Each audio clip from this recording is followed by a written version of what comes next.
സംസ്ഥാനത്തെ ഗ്രാമ block മുനിസിപ്പാലിറ്റികളിൽ LDF ആധിപത്യം. 941 ഗ്രാമപഞ്ചായത്തുകളിൽ 564ലും LDF ഭരിക്കും.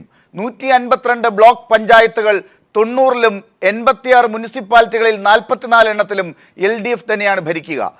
ഈ ഭരണത്തിലേക്ക് എത്തുമ്പോൾ എന്തൊക്കെയാണ് പരസ്യമായ നിലപാടുകൾ പാർട്ടികൾ കൈക്കൊണ്ടത്, എന്തൊക്കെയാണ് രഹസ്യമായി പറഞ്ഞു കേൾക്കുന്നത്, സഖ്യങ്ങൾ ഏതൊക്കെ രൂപത്തിലാണ് ഇനി മുന്നോട്ട് പോകുക?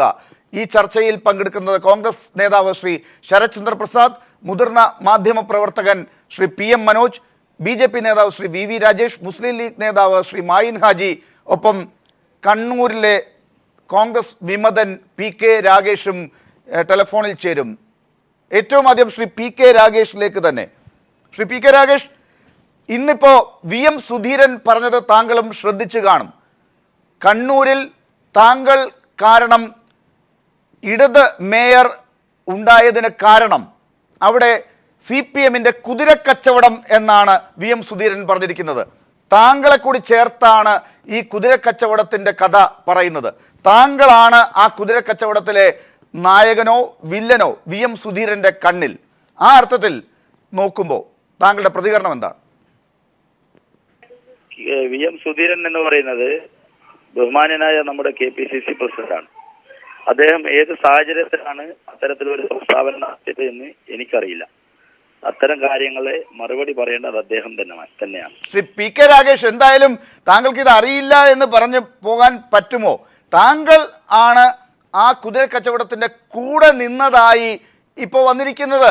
VM സുധീരൻ അതാണ് ചൂണ്ടിക്കാട്ടുന്നത്. താങ്കളെ തള്ളിപ്പറഞ്ഞു കഴിഞ്ഞു. രാഗേഷ്, എന്നെ സംബന്ധിച്ചിടത്തോളം ഞാനൊരു കുതിര കച്ചവടത്തിനോ ആരുമായോ സംസാരിച്ചില്ല. നിരുപാധികമായ പിന്തുണ അറിയിക്കുമെന്ന് വളരെ മുൻകൂട്ടി തന്നെ KPCC ഉപസമിതിയുടെ അധ്യക്ഷനായി നിയോഗിച്ച KC ജോസഫ് മന്ത്രിയെ 8 മണിക്ക് തന്നെ ഞാൻ അത് അറിയിച്ചതിന് ശേഷമാണ് ഞാൻ 9:35 പത്രസമ്മേളനം വിളിച്ച ആ കാര്യം അറിയിച്ചത്. അതിനിടയിൽ മറ്റെന്തെങ്കിലും സംഭവിച്ചോ എന്ന് അറിയില്ല. ഞാനുമായി ബന്ധപ്പെട്ട അത്തരത്തിൽ യാതൊന്നും നടന്നിട്ടില്ല. അത് ഞാൻ നേരത്തെ പറഞ്ഞതുപോലെ ഏത് സാഹചര്യത്തിലാണ് പ്രസിഡന്റ് അങ്ങനെ പറഞ്ഞത് എന്ന് എനിക്കറിയില്ല. എന്നെ സംബന്ധിച്ചിടത്തോളം ഞാൻ നിലപാടുകൾക്ക് അനുസരിച്ചുള്ള നിരുപാധിക പിന്തുണ മാത്രമാണ്. PK രാഗേഷ്, ഇനി അങ്ങനെ പറഞ്ഞിട്ട് എന്താണ് കാര്യം? താങ്കൾ വഞ്ചിച്ചു എന്ന വാചകമാണ് കോൺഗ്രസ് നേതാക്കൾ KPCC എടുത്തിരിക്കുന്ന നിലപാട്. അതാണ് PK രാഗേഷ് എന്ന ഒരു അധ്യായം അടഞ്ഞിരിക്കുന്നു, അതിനി തിരിഞ്ഞു നോക്കാൻ പറ്റാത്തതാണ് എന്ന് പറഞ്ഞിരിക്കുകയാണ്. ഇനി എന്താണ്, എവിടെയാണ് താങ്കളുടെ പ്രതീക്ഷ വരുന്നത്? താങ്കൾ വഞ്ചിച്ചു എന്നും PK രാഗേഷ് അടഞ്ഞ അധ്യായമാണെന്നും പറയുമ്പോൾ ഇതൊക്കെ KPCC പ്രസിഡന്റ് തിരുവനന്തപുരത്ത് പറഞ്ഞതാണ്. അത് ഏത് സാഹചര്യത്തിലാണ് ഇത്തരത്തിലുള്ള ഒരു പ്രസ്താവന അദ്ദേഹത്തിൽ നിന്ന് വന്നത് എന്ന് എനിക്കറിയില്ല. അതോടൊപ്പം തന്നെ കണ്ണൂരിൽ നടന്നിരിക്കുന്ന പൊതുവായ ഈ രാഷ്ട്രീയ കാലാവസ്ഥയിൽ കണ്ണൂർ കോർപ്പറേഷൻ 3/2 ഭൂരിപക്ഷം ലഭിക്കേണ്ടിയിരുന്ന ഒരു കോർപ്പറേഷനാണ്. ആ കോർപ്പറേഷൻ 27 എത്തിയിരിക്കുന്നത് കണ്ണൂരിലെ കോൺഗ്രസിനകത്തുണ്ടായ പ്രശ്നമാണോ, അല്ലെങ്കിൽ ഏതെങ്കിലും നേതാക്കന്മാരുടെ പ്രത്യേക താല്പര്യമനുസരിച്ച് വന്നതാണോ? ഇത്തരം കാര്യങ്ങൾ പരിശോധിക്കാനും എവിടെയാണ് വീഴ്ച പറ്റിയിരിക്കുന്നത് എന്ന കാര്യങ്ങളെ അന്വേഷിക്കുന്നതിന് PCC തന്നെ ഒരു ഏകാംഗ കമ്മീഷൻ ഒരു നേതാവിനെ ചുമതലപ്പെടുത്തിയിരിക്കുകയാണ് MM ഹസൻ അവർ. അദ്ദേഹം 2 ദിവസം മുമ്പ് കണ്ണൂരിൽ വന്ന് ഇത്തരം കാര്യങ്ങളെക്കുറിച്ച് വളരെ വിശദമായി നേതാക്കന്മാരെയും മത്സരിച്ച സ്ഥാനാർത്ഥികളെയും പരാജയപ്പെട്ട സ്ഥാനാർത്ഥികളെയും ജയിച്ച സ്ഥാനാർത്ഥികൾ ഉൾപ്പെടെയുള്ള എല്ലാവരുടെയും രേഖാമൂലമുള്ള പരാതികളും നിർദ്ദേശങ്ങളും എടുത്ത് തിരിച്ചു പോയി. അതിനകത്തൊരു അവലോകനം നടത്തി മാത്രമേ എന്താണ് കണ്ണൂരിൽ സംഭവിച്ചത് എന്നത് പറയാൻ സാധിക്കൂ. പിന്നെ എന്നെ സംബന്ധിച്ചിടത്തോളം ഞാൻ ഒരിക്കലും പാർട്ടിയെ വഞ്ചിച്ചിട്ടില്ല. എന്നെ പാർട്ടി കഴിഞ്ഞ മാസം 18-ാം തീയതി പാർട്ടിയിൽ നിന്ന് പുറത്താക്കി പിണ്ടം വെച്ചിരിക്കുകയാണ്. അത് KPCC പ്രസിഡന്റ് നിർദ്ദേശമനുസരിച്ചാണ് പുറത്താക്കിയത് എന്നാണ് എല്ലാ പത്രങ്ങളിലും കണ്ടത്. പക്ഷെ ഏറ്റവും ഒടുവിൽ KPCC അങ്ങനെ പുറത്താക്കിയിട്ടില്ല, DCC തന്നെ നേരിട്ട് പുറത്താക്കിയതാണ് എന്ന് പറയുമ്പോൾ കണ്ണൂർ ജില്ലയിലെ ചില നേതാക്കന്മാരുടെ ഗൂഢാലോചന ഭാഗമായാണ്. PK രാഗേഷ്, ആ DCC ആണ് ഇപ്പോൾ ശരി എന്ന് KPCC പ്രസിഡന്റ് പറയുന്നത്. KPCC പ്രസിഡന്റ് K സുധാകരനെ തള്ളിപ്പറഞ്ഞില്ല. DCC നേതൃത്വമാണ് ശരി എന്ന് ഇന്ന് KPCC പറഞ്ഞു കഴിഞ്ഞു. ആ DCCയെ താങ്കൾ കുറ്റപ്പെടുത്തിയിട്ട് എന്താണ് കാര്യം? ഇനി ഒരു അന്വേഷണത്തെക്കുറിച്ചും അവലോകനത്തെക്കുറിച്ചും ഒക്കെ താങ്കൾ പറയുന്നതിന് എന്ത് പ്രസക്തിയാണ് ഈ അർത്ഥത്തിൽ KPCC പ്രസിഡന്റ് പറയുമ്പോൾ? KPCC ഇവിടെ ഈ പറഞ്ഞിരിക്കുന്ന കാര്യങ്ങളിനകത്ത് 23-ാം തീയതി കണ്ണൂരിലെ പ്രശ്നങ്ങൾ നേരിട്ട് കേൾക്കുന്നതിൽ KPCC തന്നെ എല്ലാവരെയും തിരുവനന്തപുരത്തേക്ക് ക്ഷണിച്ചിട്ടുണ്ട്. അതോടൊപ്പം തന്നെ ഞാനിവിടെ വളരെ മുൻകൂട്ടി തന്നെ പറഞ്ഞ കാര്യങ്ങൾ ഞാൻ ആയത് ഏത് സാഹചര്യത്തിലാണ് എന്ന് കൂടി KPCC ഉൾപ്പെടെ പരിശോധിക്കണം. അതിനുശേഷം മാത്രമേ മറ്റു കാര്യങ്ങളിലേക്ക് കടക്കാൻ സാധിക്കുള്ളൂ.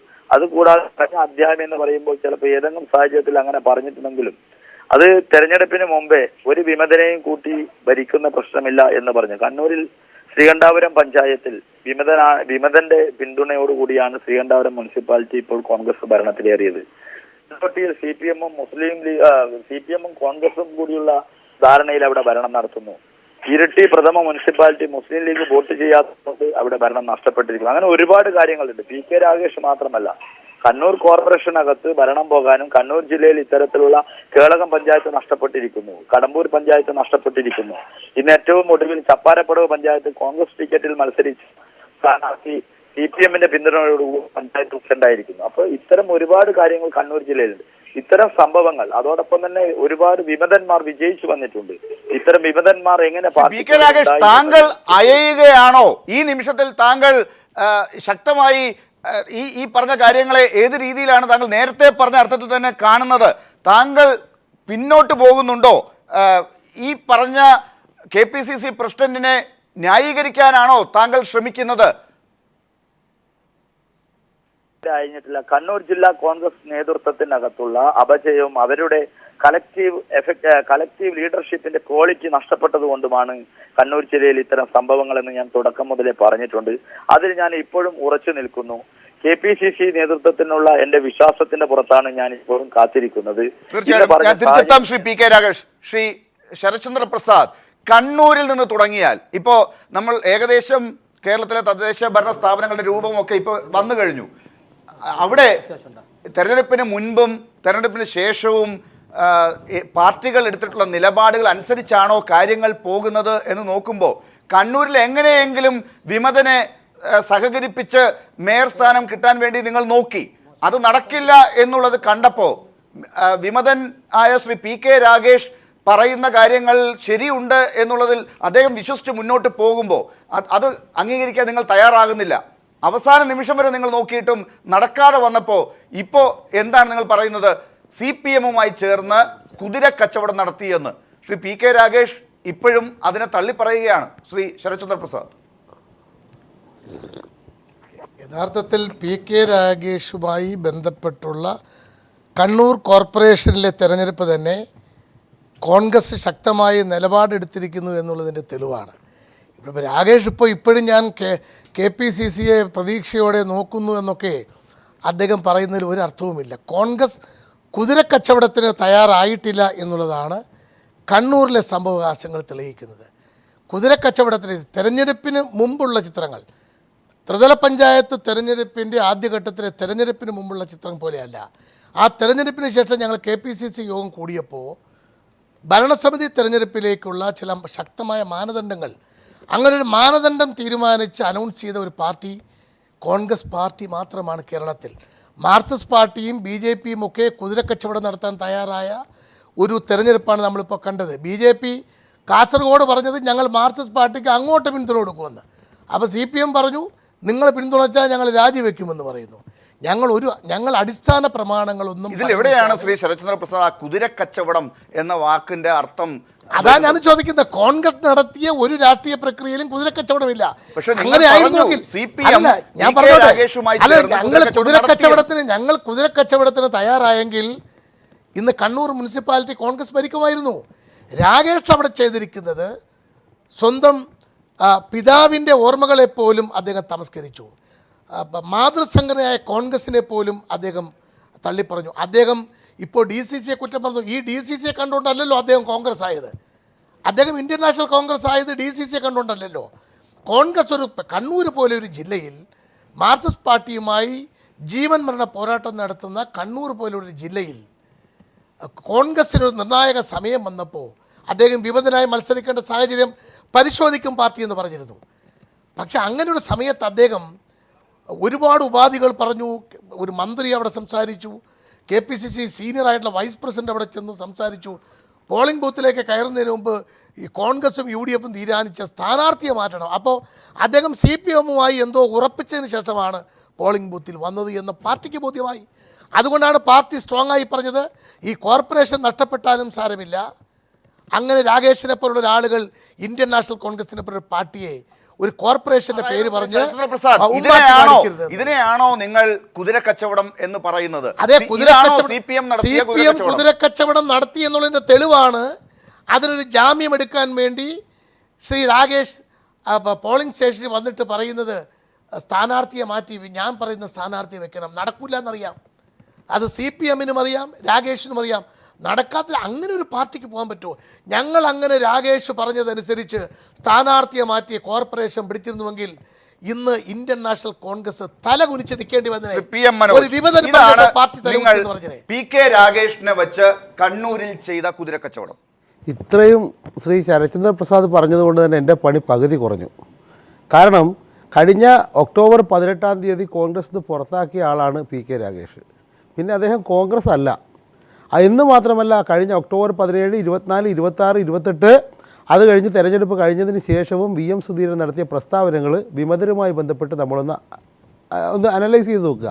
വിമതരെ എടുക്കില്ല, വിമതരെ പുറത്താക്കും, വിമതരെ അടുപ്പിക്കില്ല, വിമതരെ ജയിച്ചു വന്നാൽ വിമതരെ കൂട്ടില്ല, അവർക്ക് സ്ഥാനം നൽകില്ല എന്നൊക്കെ തുടർച്ചയായിട്ട് VM സുധീരൻ പറഞ്ഞു. അതേ VM സുധീരൻ KPCCയുടെ ബഹുമാന്യനായ പ്രസിഡന്റ്, അദ്ദേഹം തന്നെയാണ് പിന്നീട് ശ്രീ KC ജോസഫിൻ്റെ നേതൃത്വത്തിലുള്ള ഒരു പ്രത്യേക ഉന്നതാധികാര സമിതിയെ PK രാഗേഷുമായി ചർച്ച നടത്താനും അതിൻ്റെ അടിസ്ഥാനത്തിൽ അദ്ദേഹത്തെ കോൺഗ്രസിലേക്ക് പുറത്താക്കിയ വിമതനായ, ഇനി ഒരിക്കലും എടുക്കില്ലെന്ന് പറഞ്ഞ, ഒരു സ്ഥാനവും നൽകില്ലെന്ന് പറഞ്ഞ PK രാഗേഷുമായി ചർച്ച ചെയ്യാൻ നിയോഗിക്കുന്നത് കോൺഗ്രസിൻ്റെ ഉന്നതാധികാര സമിതി, irrespective of group affiliation. I ഗ്രൂപ്പുണ്ട്, A ഗ്രൂപ്പുണ്ട്, സുധാകരൻ ഗ്രൂപ്പ്, അതേത് ഗ്രൂപ്പാണെന്ന് എനിക്കറിയില്ല. ഈ ഗ്രൂപ്പെല്ലാം ചേർന്നിട്ട് ഈ വിമത സ്ഥാനാർത്ഥി പുറത്താക്കിയ വിമതനുമായിട്ട് ചർച്ച നടത്തുന്നു. അദ്ദേഹം 9 ഡിമാൻഡ് വെക്കുന്നു. അതിൽ പലതും അംഗീകരിക്കാമെന്ന് പറയുന്നു. അംഗീകരിക്കാമെന്ന് പറയുന്നതൊക്കെ അദ്ദേഹത്തിന് ന്യായമായ പരാതികളുണ്ട്. ആ ന്യായമായ പരാതികൾ സർക്കാർ ഇടപെട്ട് സർക്കാർ ഇതുവരെ ചെയ്ത കാര്യങ്ങളിൽ നിന്ന് വിരുദ്ധം ഒരു SI ട്രാൻസ്ഫർ ചെയ്യണം, ഒരു ARനെ സസ്പെൻഡ് ചെയ്യണം, ഇങ്ങനെ ഒരുപാട് കാര്യങ്ങൾ. ഇതൊക്കെ അംഗീകരിക്കാമെന്ന് പറഞ്ഞ് ഇങ്ങനെ ഒരുപാട് ചർച്ചകൾ നടത്തി അവസാനം രാകേഷ് വെച്ച ഡിമാൻഡ്, ഒരു പ്രധാനപ്പെട്ട ഡിമാൻഡ് അംഗീകരിക്കാൻ കഴിയാതില്ല. അതുകൊണ്ട് തന്നെ രാകേഷ് തൻ്റെ നിലപാട് വ്യക്തമാക്കി. അദ്ദേഹം കോൺഗ്രസിനെതിരായിട്ടാണ് മത്സരിച്ചത്, UDFിനെതിരായിട്ടാണ് മത്സരിച്ചത്, ലീഗ് സ്ഥാനാർത്ഥിയാണ് പരാജയപ്പെടുത്തിയത്. അദ്ദേഹം സ്വാഭാവികമായിട്ടും താൻ ആർക്കെതിരെ മത്സരിച്ചുവോ അവർക്കെതിരെ വോട്ട് ചെയ്തു. അതാണ് അവിടെ ഉണ്ടായത്. എന്നിട്ട് ഇപ്പോൾ പറയുന്നത് രാകേഷ് വഞ്ചകനാണെന്ന്. രാകേഷ് വഞ്ചകനായത് കഴിഞ്ഞ തെരഞ്ഞെടുപ്പിൽ കോൺഗ്രസിനെതിരായിട്ട് മത്സരിച്ചപ്പോൾ രാകേഷ് കോൺഗ്രസ്സുകാരനല്ലാതായി, പുറത്താക്കി. എന്നിട്ടും പുറകെ പോയിട്ട് 9 അല്ല 10 അല്ല 15 ഡിമാൻഡും അംഗീകരിക്കാമെന്ന് പറഞ്ഞ് അവസാനം കിട്ടാതായപ്പോൾ കിട്ടാത്ത മുന്തിരി പുളിക്കും. എന്നിട്ടോ ഇന്നെന്താ ചെയ്തത്? ഈ രാകേഷിൻ്റെ പിതാവിനെക്കുറിച്ചും അദ്ദേഹത്തിൻ്റെ പാരമ്പര്യത്തെക്കുറിച്ചൊക്കെ പറഞ്ഞല്ലോ. അദ്ദേഹത്തിൻ്റെ ശവകുടീരത്തിൽ പോയിട്ട് പെയിൻ്റ് അടിച്ചു കോൺഗ്രസ്സുകാർ. ശ്രീ ശരത്ചന്ദ്ര പ്രസാദ്, ഇപ്പൊ ഈ PM മനോജ് ചൂണ്ടിക്കാട്ടിയ കാര്യങ്ങൾക്കൊപ്പം ഇപ്പൊ ഡൽഹിയിൽ സംഭവിച്ച കാര്യം KPCC വിമത പ്രശ്നങ്ങൾ കൈകാര്യം ചെയ്യുന്നതിൽ സുധീരന് പാളിച്ച പറ്റിയെന്ന് ഹൈക്കമാൻഡിനോട് ശ്രീ രമേശ് ചെന്നിത്തല തന്നെ പറഞ്ഞിരിക്കുന്നു. അതായത് നിങ്ങളുടെ പാർട്ടിയിൽ തന്നെ ഈ അഭിപ്രായം ഉണ്ട് ഇപ്പോൾ തന്നെ. കൈരളിയിൽ പറഞ്ഞ കാര്യമല്ല, എഴുതി കാണിക്കുന്ന സ്കോളിംഗ് ഇല്ല. അത് ഔദ്യോഗികമായി രമേശ് ചെന്നിത്തല പറഞ്ഞില്ലല്ലോ. ഞാൻ AICC നേതൃത്വത്തോട് VM സുധീരനെതിരെ ഇങ്ങനെ പറഞ്ഞിരിക്കുന്നു അദ്ദേഹം പറഞ്ഞില്ലല്ലോ. ഈ മനോജ് പറഞ്ഞ കാര്യത്തിലേക്ക് ഞാൻ വരികയാണ്. ഇപ്പോൾ മനോജ് അവിടെ PK രാഗേഷ് അവിടെ മത്സരിച്ചത് LDFിനും UDFിനും BJPക്കും എല്ലാവർക്കും എതിരെ തന്നെ മത്സരിച്ചത്. അദ്ദേഹം ആർക്കെതിരെയാണോ മത്സരിച്ചത് അവർക്കെതിരെ വോട്ട് ചെയ്തു. CPMനും എതിരെയാണ് അദ്ദേഹം മത്സരിച്ചത്. ആ മത്സരിച്ച് ജയിച്ച ആളാണ്. നിങ്ങൾ VM സുധീരൻ എന്ന KPCC പ്രസിഡന്റ്, CPMനെതിരെയാണ് PK രാഗേഷ് മത്സരിച്ചത് എന്ന് നിങ്ങൾക്ക് ബോധ്യമുണ്ടായിരുന്നുവെങ്കിൽ അദ്ദേഹത്തിന് പിന്തുണയ്ക്കുകയായിരുന്നില്ലേ നിങ്ങൾ ചെയ്യേണ്ടിയിരുന്നത്? ഞാൻ പറഞ്ഞില്ലേ, ഞങ്ങളൊരു മാനദണ്ഡപ്പെടുത്തും. അതാണ് KPCC പ്രസിഡന്റ് കഴിഞ്ഞ KPCC മീറ്റിംഗിന് ശേഷം ശക്തമായി പറഞ്ഞു, KPCC നേരിട്ട് നടപടിയെടുത്ത ഒരാളിനെയും KPCC തിരിച്ചെടുക്കില്ല. വ്യക്തമായ അടിവരായിട്ട് അദ്ദേഹം ഇന്നും പറഞ്ഞിട്ടുണ്ട്. KPCC നേരിട്ട് സസ്പെൻഡ് ചെയ്ത ബോധ്യപ്പെട്ട ആളുകളെ KPCC സസ്പെൻഡ്, DCCകൾ സസ്പെൻഡ് ചെയ്ത ആളുകളെ പ്രാദേശികമായ രാഷ്ട്രീയ താല്പര്യങ്ങളുടെ പേരിൽ പിന്നെ എന്തിനാണ് നിങ്ങൾ ഒരു ഉപസമിതിയെ വെച്ച് PK രാഗേഷിനെ അനുനയിപ്പിക്കാൻ ശ്രമിച്ചത്? അപ്പൊ KPCC സസ്പെൻഡ് ചെയ്തത് DCC ആണ്. DCC എടുത്ത നിലപാടുകൾ കൈകാര്യം ചെയ്യാൻ DCCക്ക് അവകാശം കൊടുത്തിരുന്നു.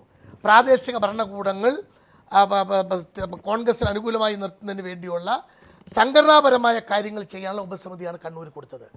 ആ ഉപസമിതി ഇപ്പം രാകേഷ് ഞങ്ങളോട് ആവശ്യപ്പെട്ട കാര്യങ്ങൾ CPM ഇടതുമുന്നണി നടത്തി കൊടുക്കാമെന്ന് പറഞ്ഞിട്ടാണോ രാകേഷ് അവർക്ക് പിന്തുണ കൊടുത്തത്? അല്ലല്ലോ. രാകേഷ് നിങ്ങൾ പറയുന്നത് എന്തായാലും CPM കുതിരക്കച്ചവടത്തിന്റെ ഭാഗമായി രാകേഷിനെ കൊണ്ട് പറയിച്ചതാണല്ലോ. അതുകൊണ്ടാണല്ലോ കോൺഗ്രസ് മാറ്റി പറയരുത്. അല്ല, കോൺഗ്രസിന് ഇനി അദ്ദേഹമായിട്ട് സംസാരത്തിന് ഒരു അവസരവും ഇല്ല നിങ്ങൾക്ക് അങ്ങനെയാണെങ്കിൽ. അത് ഞങ്ങൾ 23-ാം തീയതി അദ്ദേഹം KPCC യോഗത്തിൽ വരുമെന്നാണ് അദ്ദേഹം പറയുന്നത്. അദ്ദേഹത്തിന് യോഗത്തിൽ വരാൻ ഇപ്പോൾ അർഹതയില്ല. അദ്ദേഹം കണ്ണൂർ കോർപ്പറേഷൻ തെരഞ്ഞെടുപ്പിൽ UDFന് വോട്ട് ചെയ്തിരുന്നുവെങ്കിൽ കേരളത്തിലെ കോൺഗ്രസ് പാർട്ടി അദ്ദേഹത്തെ എന്നും നന്ദിയോടെ സ്മരിക്കുമായിരുന്നു. ഇത് ഞാൻ പറഞ്ഞില്ലേ, അദ്ദേഹത്തിൻ്റെ പിതാവിൻ്റെ സ്മരണകളെ തമസ്കരിച്ചു. മാതൃസംഘടന, മാതാവിനെ പോലെ കാണേണ്ട മാതൃസംഘടനയെ അദ്ദേഹം വഞ്ചിച്ചു. റൈറ്റ്. ആരൊക്കെയാണ് അങ്ങനെ ഈ മാതാവിനെ പോലെ കണ്ട സംഘടനയെ തമസ്കരിച്ചത് എന്ന് ശരത്ചന്ദ്ര പ്രസാദ് ഇനിയും നമുക്ക് വിശകലനം ചെയ്യേണ്ടതുണ്ട്. കൂടുതൽ കാര്യങ്ങളെ കളമശ്ശേരിയിലേക്കൊക്കെ തിരിച്ചു വരണം. ഞാൻ അതിന് മുമ്പ് ശ്രീ VV രാജേഷ്, കാസർഗോഡ് നിങ്ങൾ എന്താണ് കാണിച്ചത്? രാവിലെ 9:30 മണി വരെ ഇന്ന് CPMനെ ഇപ്പം നിങ്ങൾ പിന്തുണച്ച് മുസ്ലിം ലീഗിനെ ഒഴിവാക്കും എന്ന് പറഞ്ഞുകൊണ്ടിരുന്നതാണ്. ഇതിനിടയ്ക്ക് നിങ്ങൾ മുസ്ലിം ലീഗുമായിട്ട് എപ്പോഴാണ് ചർച്ച നടത്തിയത്? ലാൽ, ഒരു രാഷ്ട്രീയ പാർട്ടി ആകുമ്പോൾ ആ രാഷ്ട്രീയ പാർട്ടിക്ക് പല നിലപാടുകളും സ്വീകരിക്കേണ്ടി വരും, പല തന്ത്രങ്ങളും സ്വീകരിക്കേണ്ടി വരും. BJP എന്താണ് ചെയ്തത് എന്ന് ലാൽ ചോദിച്ചാൽ, വോട്ട് ചെയ്യുന്നത് ആ സമയമാകുമ്പോഴേക്കും ബാലറ്റിലാണല്ലോ. ഞങ്ങളുടെ സംഘടനാപരമായിട്ടുള്ള നിലപാട് ഞങ്ങൾ സ്വീകരിച്ചു. ഞങ്ങൾ മുസ്ലിം ലീഗിനും CPMനും കോൺഗ്രസിനും ഞങ്ങൾ വോട്ട് ചെയ്യില്ല എന്ന് പറഞ്ഞു. ഞങ്ങൾ വോട്ട് ചെയ്തിട്ടില്ല. നിങ്ങൾ അങ്ങനെയല്ല പറഞ്ഞത്. നിങ്ങൾ CPMന് വോട്ട് ചെയ്യും, അതല്ല മുസ്ലിം ലീഗിനെ അവിടെ ഭരണത്തിൽ കൊണ്ടുവരില്ല എന്ന് വളരെ ഘോരം പറഞ്ഞത് നിങ്ങളുടെ പാർട്ടിയുടെ തലപ്പത്തിരിക്കുന്നവരാണ്. ഞങ്ങളുടെ ആലുവയുള്ള സംസ്ഥാന ഭാരവാഹി യോഗത്തിന്റെ തീരുമാനം എന്താ? മുസ്ലിം ലീഗ്, കോൺഗ്രസ്, CPM ഭീകരവാദ സംഘടനകൾ. ഈ സംഘടനകളുമായി യാതൊരു ചർച്ചയുമില്ല, ബന്ധവുമില്ല. അത് തന്നെയാണ് ഞങ്ങൾ പറഞ്ഞതൊന്നും അല്ലല്ലോ ചെയ്യുന്നത്. മാണിക്കെതിരെ നിങ്ങൾ വളരെ കാര്യങ്ങൾ പറഞ്ഞിട്ട് കേരള കോൺഗ്രസ് മാണി ഗ്രൂപ്പുമായി യോജിക്കുന്നതിന്റെ പ്രശ്നമാണല്ലോ നിങ്ങൾക്ക് തന്നെ തലവേദന. ഒരു തലവേദനയില്ലാലേ, ഞങ്ങളുടെ തലയെല്ലാം അതുപോലെ ഉണ്ട്. ഞങ്ങൾ ആലോചിച്ച് തന്നെയാണ് പറഞ്ഞിട്ടുള്ളത്. KM മാണിക്കെതിരെയുള്ള സമരം ശക്തമായി തുടരും. ഇന്ന് KM മാണിയുടെ മെമ്പർമാർ ഞങ്ങൾക്ക് ഒരു പഞ്ചായത്തിൽ ഇങ്ങോട്ട് വോട്ട് ചെയ്ത് ഞങ്ങൾ പ്രസിഡന്റായി, ഒരു വൈസ് പ്രസിഡന്റായി പത്തനംതിട്ട ജില്ലയിൽ. ഞങ്ങൾ എന്തിനാ വേണ്ടെന്ന് പറഞ്ഞത്? KM മാണി അല്ലല്ലോ വോട്ട് ചെയ്ത്. KM മാണിയുടെ പാർട്ടിയുടെ 2 പഞ്ചായത്ത് മെമ്പർമാർ വന്നിട്ട് കാസർഗോഡ് അപ്പോൾ നിങ്ങൾ ഇങ്ങനെ കരുതിക്കുട്ടി തന്നെയാണ് UDFനെ മുസ്ലിം ലീഗിനെ പഞ്ചായത്ത് പ്രസിഡന്റ് ആക്കാൻ. അതെങ്ങനെ ഞങ്ങളുടെ വോട്ട് കൊണ്ടാണ് മുസ്ലിം? നിങ്ങൾക്കത് ഒഴിവാക്കാൻ പറ്റുമായിരുന്നു. പറഞ്ഞ വാക്ക് പാലിച്ചിരുന്നു. ഞങ്ങളുടെ നിലപാട് എന്താ? ഞങ്ങളുടെ നിലപാട് മുസ്ലിം ലീഗിനായി ഞങ്ങൾ വോട്ട് ചെയ്തിരുന്നുവെങ്കിൽ, ഞങ്ങളുടെ 2 ജില്ലാ പഞ്ചായത്ത് മെമ്പർമാർ വോട്ട് ചെയ്തിട്ടാണ് മുസ്ലിം ലീഗ് അധികാരത്തിൽ വന്നതെങ്കിൽ താങ്കൾ പറഞ്ഞ ആർഗ്യുമെന്റിന് പ്രസക്തിയുണ്ട്. സർ, ഞങ്ങൾ വോട്ടെടുപ്പിൽ നിന്ന് വിട്ടുവന്നു. പിന്നെ എങ്ങനെ ഞങ്ങൾ ജയിപ്പിച്ചത്? അവിടെ പോയി മാറി നിൽക്കാനല്ലോ, അവിടെ പോയി ഓരോ കാര്യങ്ങൾ വരുമ്പോൾ വോട്ട് ചെയ്യാനല്ലേ. ഞങ്ങളുടെ സ്ഥാനാർത്ഥി ഇല്ലായിരുന്നു. ഞങ്ങൾക്ക് 2 പേരേ ഉള്ളൂ. ഞങ്ങൾക്ക് യാതൊരു കാരണവശാലും സ്ഥാനാർത്ഥികൾ എന്ത് ചെയ്തു?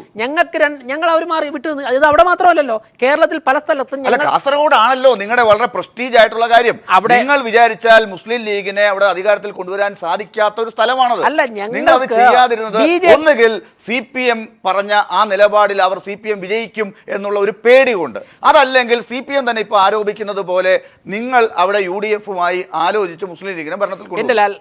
CPIM ഞങ്ങളെ സംബന്ധിച്ച് ഇന്ത്യൻ രാഷ്ട്രീയത്തിൽ CPM ഒരു പ്രതിയോഗിയല്ല. കാസർഗോഡ് രാഷ്ട്രീയത്തിലാണെങ്കിൽ 15,000 വോട്ടാണ് CPMന് മഞ്ചേശ്വരത്തുള്ളത്. അതുപോലുള്ള വോട്ടേ CPIMന് കാസർഗോഡുള്ളൂ. ഞങ്ങൾ ചില നിലപാടുകൾ സ്വീകരിച്ചിട്ടുണ്ട്. അതായത് BJP കാസർഗോഡ് ജില്ലാ പഞ്ചായത്തിൽ ഭരണം കിട്ടുകയില്ലല്ലോ, ഞങ്ങൾക്ക് 2 പേരല്ലേ ഉള്ളൂ. അതുപോലെ കേരളത്തിൽ ഒരുപാട് പഞ്ചായത്തുകളും മുനിസിപ്പാലിറ്റി ഉണ്ട്. ഞങ്ങൾ അത്രത്തോളം പ്രസക്തം. നിങ്ങൾ ആർക്കെതിരായിട്ടാണ് ഈ കാസർഗോഡ് രാഷ്ട്രീയത്തിൽ ഇത്തവണ മത്സരിച്ചത്? അവിടെ ജില്ലാ പഞ്ചായത്തിൽ ആര് വരരുതെന്നാണ് നിങ്ങളുടെ മുഖ്യമായ ആഗ്രഹം? കാസർഗോഡ് ഞങ്ങൾ മത്സരിച്ചത് കേരളത്തിൽ മറ്റുള്ള സ്ഥലങ്ങളിൽ മത്സരിച്ചതുപോലെ LDFനും UDFനും എതിരായിട്ടാണ് ഞങ്ങൾ മത്സരിച്ചത്. കേരളത്തിൽ എല്ലാ സ്ഥലങ്ങളിലും. കാസർഗോഡ് ഞങ്ങൾ അത് ചെയ്തപ്പോൾ എന്താ സംഭവിച്ചത്? CPM പല സ്ഥലങ്ങളിലും BJP തോൽപ്പിക്കാൻ വേണ്ടി കോൺഗ്രസുമായി ഒരുമിച്ച് ചേർന്ന് 8 പഞ്ചായത്തുകളിൽ CPMും കോൺഗ്രസും ലീഗും കൂടെ ചേർന്ന് ഒറ്റ മുന്നണിയായിട്ടില്ലേ മത്സരിച്ചത് കാസർഗോഡ് ജില്ലയിൽ? PM മനോജ്, കാസർഗോഡ് നിങ്ങൾ പറയുന്നതിൽ ഏതാണ് സത്യം? അതായത് ഈ BJP UDFുമായി മുസ്ലിം ലീഗുമായി ആലോചിച്ച് എടുത്ത ഒരു നടപടിയുടെ ഫലമാണോ ഉണ്ടായത്, അതോ CPM അവരെ നേരെയാകാൻ സമ്മതിക്കാതിരുന്നതാണോ സംഭവിച്ചത്? ഇത് നിലപാടിൻ്റെ പ്രശ്നമാണ്. BJPയുടെ വോട്ട് വാങ്ങി ഞങ്ങൾ ഭരണത്തിലേക്കില്ല. BJP വോട്ട് ചെയ്യുമെന്ന് പറഞ്ഞപ്പോഴും അങ്ങനെ വോട്ട് ചെയ്യുകയാണെങ്കിൽ ആ നിമിഷം ഞങ്ങൾ രാജിവെക്കുമെന്ന് കാസർഗോഡ് ജില്ലാ പഞ്ചായത്ത് പ്രസിഡൻ്റായി തീരുമാനിച്ചിരുന്ന സഖാവ് VPP മുസ്തഫയും അവിടുത്തെ പാർട്ടിയും തീരുമാനിച്ചു, പ്രഖ്യാപിച്ചു. അത് പാർട്ടി നിറവേറ്റി. ഇതിപ്പോൾ ലീഗാണ് അവിടെ പ്രസിഡൻ്റായത്. ലീഗ് പ്രസിഡൻ്റ് ആയത് BJPയുടെ വോട്ട് കൊണ്ടല്ല, പക്ഷേ BJP വിട്ടുനിന്നതുകൊണ്ടാണ്. പരോക്ഷമായ സഹായം അത് ഏത് തരത്തിലാണെന്ന് ഒക്കെ വി രാജേഷ് വിശദീകരിക്കേണ്ടതാണ്. അതിലൊന്നും എനിക്ക് തർക്കമില്ല. കാരണം അവരുടെ രാഷ്ട്രീയ തന്ത്രം അതായിരിക്കും. പക്ഷേ ഫലത്തിൽ BJPയുടെ 2 പേർ വിട്ടുനിന്നു. കാസർഗോഡ് ഈ തൂക്ക് സഭയായിരുന്ന കാസർഗോഡ്, അല്ലെങ്കിൽ ഇന്ന് നമ്മൾ പറയുന്നത് 7 LDFന് 7 UDFന് എന്നായിരുന്നില്ല പറയേണ്ടിയിരുന്നത്. മറിച്ച് UDF ആണെങ്കിൽ വലിയ തോതിൽ കാസർഗോഡ് ജില്ലാ പഞ്ചായത്ത് പിടിക്കാൻ പല തരത്തിലുള്ള അടവുകൾ, അവിടെ 10-15 ഡിവിഷനുകൾ UDFന് വേണ്ടി മാത്രം വെട്ടിമുറിച്ച് ഭൂമിശാസ്ത്രപരമായ ഒരു പ്രത്യേകതയും കണക്കിലെടുക്കാതെ, ജനസംഖ്യാപരമായ പ്രത്യേകത കണക്കിലെടുക്കാതെ വെട്ടിമുറിച്ച് നശിപ്പിച്ച് UDFന് വേണ്ടി ഉണ്ടാക്കിയ ഒരു ജില്ലാ പഞ്ചായത്ത്, കണ്ണൂർ പോലെ ഉണ്ടാക്കിയ കണ്ണൂർ കോർപ്പറേഷൻ പോലെ ഉണ്ടാക്കിയ ജില്ലാ പഞ്ചായത്തായിരുന്നു. അതിങ്ങനെ UDF തൂങ്ങി. UDFിൻ്റെ ഗതികേടാണ് ശരിക്ക് തെളിഞ്ഞു കാണുന്നത്. BJP ആണെങ്കിൽ നല്ലൊരു സേഫ് പ്ലേ കളിച്ചു. BJPയുടെ വോട്ട് LDFന് വേണ്ട. അപ്പോൾ അവർക്ക് ലീഗിനാണ് പ്രയോജനപ്പെടുന്നത്, പെടട്ടെ എന്ന്. അവർക്ക് വേറെ പ്രത്യേകിച്ച് ഒരു നയമൊന്നുമില്ലല്ലോ ഇക്കാര്യത്തിൽ. അവർ കോലീബി സഖ്യം ഉണ്ടാക്കിയവരല്ലേ. അപ്പോൾ BJPക്ക് അങ്ങനെ ഒരു പ്രത്യേക നയമൊന്നുമില്ല. CPM ഇദ്ദേഹം പറഞ്ഞെന്താ, ഒരു സെക്കൻഡ് കൂടെ, ഇദ്ദേഹം പറഞ്ഞെന്താ, CPM ഇന്ത്യൻ രാഷ്ട്രീയത്തിൽ പ്രതിയോഗിയല്ല എന്ന്. ഞാൻ പറയുന്നത് ശ്രീ വി രാജേഷ്, ഇത് ഈ മറ്റേ ഓർഗനൈസർ എന്ന് പറയുന്ന ഇവരൊരു പ്രസിദ്ധീകരണമുണ്ട്, അവരെ പഠിപ്പിച്ചു കൊടുക്കണം. പിന്നെ ഈ BJPയുടെ കേന്ദ്ര നേതൃത്വം പഠിപ്പിച്ചു കൊടുക്കണം. കാരണം ഇടതുപക്ഷം തകർന്നാലേ രക്ഷയുള്ളൂ എന്ന് പറയുന്ന കൂട്ടരാണ് ഇവർ. അപ്പോൾ എന്നാൽ പിന്നെ ഇടതുപക്ഷത്തിനോടുള്ള വിരോധം ഇവരങ്ങ് ഉപേക്ഷിക്കട്ടെ. അത് ചെയ്യുന്നില്ല. എൻ്റെ ലാല ഇതിനൊക്കെ എന്ത് മറുപടി പറയാനായിട്ട്? ഞങ്ങൾ കാസർഗോഡ് എന്ത് ചെയ്യണമായിരുന്നു? ഞങ്ങൾ പോയിട്ട് CPMന്റെ സ്ഥാനത്ത് വോട്ട് ചെയ്യണമായിരുന്നു. ഞാനതാ ലാലിന്റെ പറഞ്ഞത്. വോട്ട് ചെയ്യുന്ന സമയത്താണ് ഞങ്ങൾ വോട്ട് ചെയ്യുന്ന സമയത്താണ് ഞങ്ങളുടെ നിലപാട് വ്യക്തമാക്കുന്നത്. തെരഞ്ഞെടുപ്പിൽ ഓരോ സമയത്ത് SNDPയുമായി ചേർന്ന് ഓരോ നിലപാടെടുക്കുമ്പോൾ ആദ്യം ഒന്ന് പറയും, ഈ വിശാല നായാടി മുതൽ നമ്പൂതിരി വരെയുള്ള എല്ലാവരും നിങ്ങളെ വിശ്വസിക്കണ്ടേ? സംവരണത്തിന്റെ കാര്യം പറയുമ്പോൾ, ബീഫിന്റെ രാഷ്ട്രീയം പറയുമ്പോൾ, ഹരിയാനയിൽ മറ്റൊന്ന്, ഇവിടെ വേറൊന്ന്, അതൊക്കെ ഞങ്ങൾ ആ സമയമാകുമ്പോൾ തീരുമാനിക്കാമെന്നാണ് പറയുന്നത്. അപ്പോൾ നിങ്ങൾ കൃത്യമായി പറയുന്നതിനെ വിശ്വസിക്കാൻ പറ്റില്ല എന്നാണോ വി രാജേഷ് മനസ്സിലാക്കേണ്ടത്? ലാൽ, ഉത്തരങ്ങളാണല്ലോ ആവശ്യം, ചോദ്യം മാത്രമല്ല. ചോദ്യം ഉണ്ടെങ്കിലേ ഉത്തരം പറ്റൂ. അല്ലല്ല, ചോദ്യം ആയിക്കോട്ടെ, ചോദ്യത്തിന്റെ ഒരു 4 സമയങ്ങളിൽ ഉത്തരം പറയാൻ സമയം എന്താണ്? ലാലിന്റെ പ്രശ്നം എന്താണ്? ഇപ്പൊ ഏത് വിഷയത്തിലാണ് മറുപടി? SNDP ആണോ, കാസർഗോഡ്, ഏതിലാ പറയുന്നത്? ഒറ്റ വിഷയം. നിങ്ങളെ ഇങ്ങനെ പറയുന്നതല്ല നിങ്ങൾ ആ നിമിഷത്തിൽ ചെയ്യുക എന്ന് പറയുമ്പോൾ നിങ്ങൾ എങ്ങനെയാണ് വിശ്വസിക്കുക?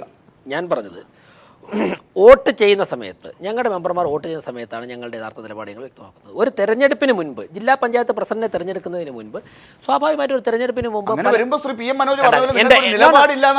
എൻ്റെ ആൻസർ കംപ്ലീറ്റ് ചെയ്യാൻ താങ്കൾ സമയം തന്നില്ല. ഞങ്ങൾ തെരഞ്ഞെടുപ്പിൻ്റെ പ്രചരണ സമയത്ത് ഞങ്ങൾ പ്രസംഗിക്കും, ഞങ്ങൾ നിലപാടുകൾ പറയും, അതനുസരിച്ച് ജനങ്ങൾ വിധി തരും. ഇനി ഞങ്ങളെ വിശ്വാസമില്ലാതെ ലാലിന് വിശ്വാസമില്ലാതിരിക്കാം, ഞാൻ ചോദ്യം ഉന്നയിച്ചതാ, നിങ്ങൾക്ക് മറുപടി പറയാം. അതിന് ആ മറുപടിയിലോട്ടാണ് വരുന്നത്. താങ്കൾക്ക് വിശ്വാസമില്ലായിരിക്കാം, അല്ലല്ലോ, ജനങ്ങൾക്ക് വിശ്വാസമുണ്ട്. അതുകൊണ്ടാണ് ഞങ്ങൾക്കൊരു 350 മെമ്പർമാരുണ്ടായിരുന്നത് ഇന്നൊരു 1400 മെമ്പർമാരായത്. അതുകൊണ്ടാണ് ഞങ്ങൾക്ക് 6 സീറ്റ് ഉണ്ടായിരുന്നിടത്ത് 35 സീറ്റ് തന്നത്. അതുകൊണ്ടാണ് ഞങ്ങൾക്ക് 2 പഞ്ചായത്ത് ഭരിച്ചിരുന്ന സ്ഥലത്ത് ഇന്ന് ഞങ്ങൾ 14 പഞ്ചായത്ത് ഇന്ന് കേരളത്തിൽ ജനങ്ങൾ വിശ്വസിക്കുന്നതുകൊണ്ടാണ്. അർത്ഥത്തിലേക്ക് വരണമെങ്കിൽ നിങ്ങൾക്ക് അങ്ങനെ ചെയ്യാൻ പറ്റുന്ന നല്ലൊരു സ്ഥലമായിരുന്നു കാസർഗോഡ് ജില്ലാ പഞ്ചായത്ത്. മറ്റുള്ള എല്ലായിടത്തും കൂടെയുള്ള കണക്ക് കൂട്ടി പറഞ്ഞിട്ട് കാര്യമില്ലല്ലോ. അതെല്ലാം കൂടി ഒരു ഇളക്കം ഉണ്ടാക്കാൻ പറ്റും. കാസർഗോഡ് നിങ്ങളുടെ 2 അംഗങ്ങൾക്ക് ആ ജില്ലാ പഞ്ചായത്തിൽ ഭരണത്തെ നിയന്ത്രിക്കാൻ പറ്റുമായിരുന്നു. അത് നിങ്ങൾ ചെയ്തില്ല. ഇനി എനിക്കൊരു സഹായം ചെയ്യണം. നമുക്ക് 4 പേർക്കും കേരളത്തിലെ രാഷ്ട്രീയം നിരീക്ഷിക്കുന്നവർക്കും കാസർഗോഡ് ജില്ലാ പഞ്ചായത്തിന്റെ അവസ്ഥ അറിയാം. പ്രേക്ഷകർക്ക് എല്ലാവർക്കും അറിയാൻ സാധ്യത. ലാൽ, അവിടുത്തെ മെമ്പർമാരുടെ എണ്ണം ഒന്ന് പറയാമോ? പറയൂ. ലീഗ് എത്രയാ? കാസർഗോഡ് ജില്ലാ പഞ്ചായത്തിൽ 8. അതെ. LDF 7, UDF 8, LDF 7, BJP 2. അതാണല്ലോ പ്രസിഡന്റ്. ആണല്ലോ. ഞങ്ങൾ അവിടെ എന്ത് ചെയ്യണമായിരുന്നു? ലാൽ പറയണം. ലാലിന്റെ അല്ല ലാൽ, ഞാനിപ്പോ ഞങ്ങളുടെ പാർട്ടിക്ക് അല്ലല്ല ഞാൻ ഞാനൊന്ന് കംപ്ലീറ്റ് ചെയ്യട്ടെ. ഒരു സെക്കൻഡ് ഞാൻ കംപ്ലീറ്റ് ചെയ്യട്ടെ. അതായത് ഞങ്ങളുടെ പാർട്ടിക്ക് ചെയ്യാൻ സാധ്യമായിരുന്നത് ഞങ്ങൾ ചെയ്തു. ഞങ്ങൾക്ക് ഒരു കാര്യം നിർബന്ധമായിരുന്നു. കാസർഗോഡ് ജില്ലയിലെ മുസ്ലിം ലീഗ് വിരോധം പറയുന്ന CPM നേതൃത്വത്തിൻ്റെ മനസ്സിലിരിപ്പ് CPIMൻ്റെ അണികൾക്ക് മനസ്സിലാക്കി കൊടുക്കണമായിരുന്നു. ഞങ്ങൾ ചെയ്തു. CPIMൻ്റെ കാസർഗോഡ് ജില്ലയിലെ അണികളോട് ഞങ്ങൾ പറഞ്ഞു, മുസ്ലിം ലീഗിനെ ഭരണത്തിൽ നിന്ന് മാറ്റി നിർത്തണം എന്നാണ് ആഗ്രഹമെങ്കിൽ ഇന്ത്യ ഭരിക്കുന്ന പാർട്ടി അൺകണ്ടീഷണലായിട്ട് മുസ്ലിം ലീഗിനെതിരെ നിൽക്കുന്ന സ്ഥാനാർത്ഥിക്ക് വോട്ട് ചെയ്യാൻ തയ്യാറാ. ഒരു സ്ഥാനാർത്ഥി ഞങ്ങൾ അൺകണ്ടീഷണലായിട്ട് ഞങ്ങൾ ഈ രാജ്യം ഭരിക്കുന്ന പാർട്ടി വോട്ട് ചെയ്യാൻ തയ്യാറാ. CPMന് PDPയുമായിട്ട് കൂട്ടുകൂടാം, ദയവ് ചെയ്ത് ഇടപെടരുത്. SDP ആയിട്ട് കൂട്ടുകൂടാം, NDF ആയിട്ട് കൂട്ടുകൂടാം, ലീഗുമായിട്ട് കൂട്ടുകൂടാം, കോൺഗ്രസുമായിട്ട് കൂട്ടുകൂടാം. ഈ രാജ്യം ഭരിക്കുന്ന രാജ്യത്തെ ഇന്നത്തെ ഏറ്റവും വലിയ രാഷ്ട്രീയ പാർട്ടിയെ വോട്ട് ചെയ്താൽ വേണ്ട എന്ന് പറയുന്നു. അങ്ങനെ പറയുന്ന CPM നേതൃത്വത്തിന് ലീഗ് വിരോധത്തിൽ എത്രമാത്രം ആത്മാർത്ഥതയുണ്ടെന്ന് കാസർഗോഡുള്ള CPM ഭാഷയിൽ പറഞ്ഞാൽ PDP-യുമായി കൂട്ടുകൂടാം, SDPI-യുമായി കൂട്ടുകൂടാം, അതുപോലെ തന്നെ ഞങ്ങളുമായിട്ട് കൂട്ടുകൂടണമെന്നല്ല പറഞ്ഞത്. മുസ്ലിം ലീഗിനെ ഭരണത്തിൽ നിന്ന് മാറ്റി നിർത്താൻ ഒരു അവസരം വരുമ്പോൾ CPIM-ന് തനിനിറം വെളിയുന്നു. CPM ആണ് മുസ്ലിം ലീഗിനെ അധികാരത്തിൽ. ഇതിൽ ലാൽ ശ്രദ്ധിക്കാതെ പോയൊരു കാര്യമുണ്ട്. ശ്രീ VV രാജേഷ് വളരെ കൃത്യമായി പറഞ്ഞു, ഞങ്ങളുടെ പ്രസംഗമൊന്നും പ്രവൃത്തി മറ്റൊന്നുമാണ്. ഞങ്ങൾ പലതും പ്രസംഗിക്കും, പക്ഷേ പ്രവൃത്തി എന്താണെന്ന് അന്നേരമേ തീരുമാനിക്കുമെന്ന് തെറ്റല്ല അദ്ദേഹം പറഞ്ഞതാണ്. ഒന്ന്. രണ്ട്, അതാണ് അവിടെ കാസർഗോഡ് സംഭവിച്ചത്. ഞങ്ങൾ CPM-ന് പിന്തുണ കൊടുക്കുമെന്ന് പറഞ്ഞു. CPM ഇത് തെളിയിച്ചിട്ടുള്ള പാർട്ടിയാണ്. ഇന്ന് പുന്നപ്ര തെക്ക് പഞ്ചായത്തിൽ, വേറെ ഒരിടത്തും പോണ്ട, പുന്നപ്ര തെക്ക് പഞ്ചായത്തിൽ ഒരു SDPIയുടെ മെമ്പർ CPIM-നെ പിന്തുണച്ചു. CPIM പ്രസിഡൻ്റായിട്ട് തിരഞ്ഞെടുക്കപ്പെട്ടു. ആ തിരഞ്ഞെടുക്കപ്പെട്ട നിമിഷം തന്നെ അത് രാജിവെച്ച് ഇറങ്ങിപ്പോയി. അതായത് ഇതുപോലെ വർഗീയ സംഘടനകളുടെ വർഗീയത, നമ്മൾ ഒരുപാട് സംഘടനകളുണ്ടല്ലോ, അതിൽ കൃത്യമായ വർഗീയതയും വർഗീയ ഭീകരവാദവും മുന്നോട്ട് വയ്ക്കുന്ന സംഘടനകളുടെ പിന്തുണയോടെ ഞങ്ങൾ ഭരണത്തിലേക്കില്ല എന്ന് CPM പ്രഖ്യാപിച്ചു. അത് പുന്നപ്ര തെക്ക് നടപ്പാക്കി. അത് കാസർഗോഡ് ഞങ്ങൾ നടപ്പാക്കുമെന്ന് ഉറപ്പിച്ചു പറഞ്ഞു. അപ്പോൾ സ്വാഭാവികമായിട്ടും BJPക്കുള്ള അടുത്ത ഓപ്ഷൻ അവർ പ്രസംഗിച്ചത് വേറെ, പ്രവൃത്തിയിൽ ലീഗിനെ കൊണ്ടുവരിക എന്നുള്ളതായിരുന്നു. അവർ ലീഗിനെ കൊണ്ടുവന്നു. അതിലെന്താ അവർക്ക് തെറ്റ്? അവർക്ക് ലീഗിനോട് സ്നേഹമാണ്. അവർ പണ്ട് കോൺഗ്രസും BJPയും ലീഗും സഖ്യം ഉണ്ടാക്കിയതാണ്. 90-ലെ ഓർമ്മയുണ്ടല്ലോ, നമുക്ക് രത്നസിംഗിന് ഓർമ്മയുണ്ടല്ലോ. അപ്പോൾ അങ്ങനെ ഒരു സഖ്യം ഉണ്ടാക്കിയാൽ BJPയുടെ നയ അതാണ്. പെട്ടെന്നൊരു ഇടവേളയിലേക്ക് പോകേണ്ടതുണ്ട്. ഞാൻ ശ്രീ രാജേഷിനെ തിരിച്ചു വരാം. ഒപ്പം തന്നെ ശ്രീ ശരത്ചന്ദ്ര പ്രസാദിനും കൂടി ഇടപെടേണ്ട വിഷയങ്ങൾ ബാക്കി കിടക്കുന്നു. കളമശ്ശേരിയിലും ഒഞ്ചിയത്തും കൂടി എന്താണ് സംഭവിച്ചത് ഈ പഞ്ചായത്തുകൾ ഭരണത്തിലേക്ക് അധിപന്മാരെ കണ്ടെത്തുമ്പോൾ എന്നുള്ളത് കൂടി ഈ ചർച്ചയിൽ തന്നെ വിശകലനം ചെയ്യേണ്ടതുണ്ട്. ശ്രീ രമേശ് ചെന്നിത്തല ഡൽഹിയിൽ മാധ്യമങ്ങളെ കണ്ടപ്പോൾ പറഞ്ഞത് എന്താണെന്ന് പെട്ടെന്നൊന്ന് കേട്ടിട്ട് തിരിച്ചെത്താം. അല്ല, അത്തരം കാര്യങ്ങളൊക്കെ ഞങ്ങൾ ഇനിയും വിലയിരുത്തും. അതിന് വേണ്ടിയിട്ടാണ് എല്ലാ ജില്ലകളിൽ നിന്നുള്ള നേതാക്കന്മാരെ വിളിച്ചിട്ടുള്ളത്. അല്ലാണ്ട് മറ്റ് അത്തരം കാര്യങ്ങളൊക്കെ വിലയിരുത്തി എന്തെല്ലാം കാരണങ്ങളുണ്ട്, പരാജയത്തിൻ്റെ കാരണങ്ങൾ എന്താണ് എന്ന് വിലയിരുത്തി അത് പരിശോധിച്ച് സർക്കാരിലും പാർട്ടിയിലും ചെയ്യേണ്ട തിരുത്തലുകൾ വരുത്തി പാർട്ടിയെ, ഗവൺമെൻറ്റിനെയും UDF-നെയും ഒറ്റക്കെട്ടായിട്ട് മുന്നോട്ട് നയിക്കുക എന്നുള്ളതാണ് ഈ തെരഞ്ഞെടുപ്പിൻ്റെ ഉദ്ദേശം. തെരഞ്ഞെടുപ്പിന് ശേഷമുള്ള രാഷ്ട്രീയ സാഹചര്യം ഞങ്ങളെ പഠിപ്പിക്കുന്നത്. തദ്ദേശ ഭരണ സ്ഥാപനങ്ങളിലേക്കുള്ള തെരഞ്ഞെടുപ്പിൽ കോൺഗ്രസിനുണ്ടായ UDF-നുണ്ടായ പരാജയത്തിൻ്റെ കാരണങ്ങൾ മനസ്സിലാക്കി പാർട്ടിയിലും സർക്കാരിലും വേണ്ട തിരുത്തലുകൾ നടത്തും എന്നാണ് രമേശ് ചെന്നിത്തല ഇപ്പോൾ മാധ്യമങ്ങളോട് പറഞ്ഞത്. ഇപ്പോൾ കൂടുതൽ വിവരങ്ങളുമായി ഡൽഹിയിൽ നിന്ന് സന്തോഷ് സ്റ്റെർലിംഗ് ചേരുന്നു. സന്തോഷ്, എന്താണ് രമേശ് ചെന്നിത്തല ഡൽഹിയിൽ ഇന്നിപ്പോൾ നടത്തിയ ഈ പ്രസ്താവനയുടെയും ഒപ്പം ഹൈക്കമാൻഡിനെ കാണുമ്പോഴും ഉണ്ടാകുന്ന കാര്യങ്ങൾ വിശദീകരിക്കുമ്പോൾ മനസ്സിലാക്കാൻ സാധിക്കുന്നത്?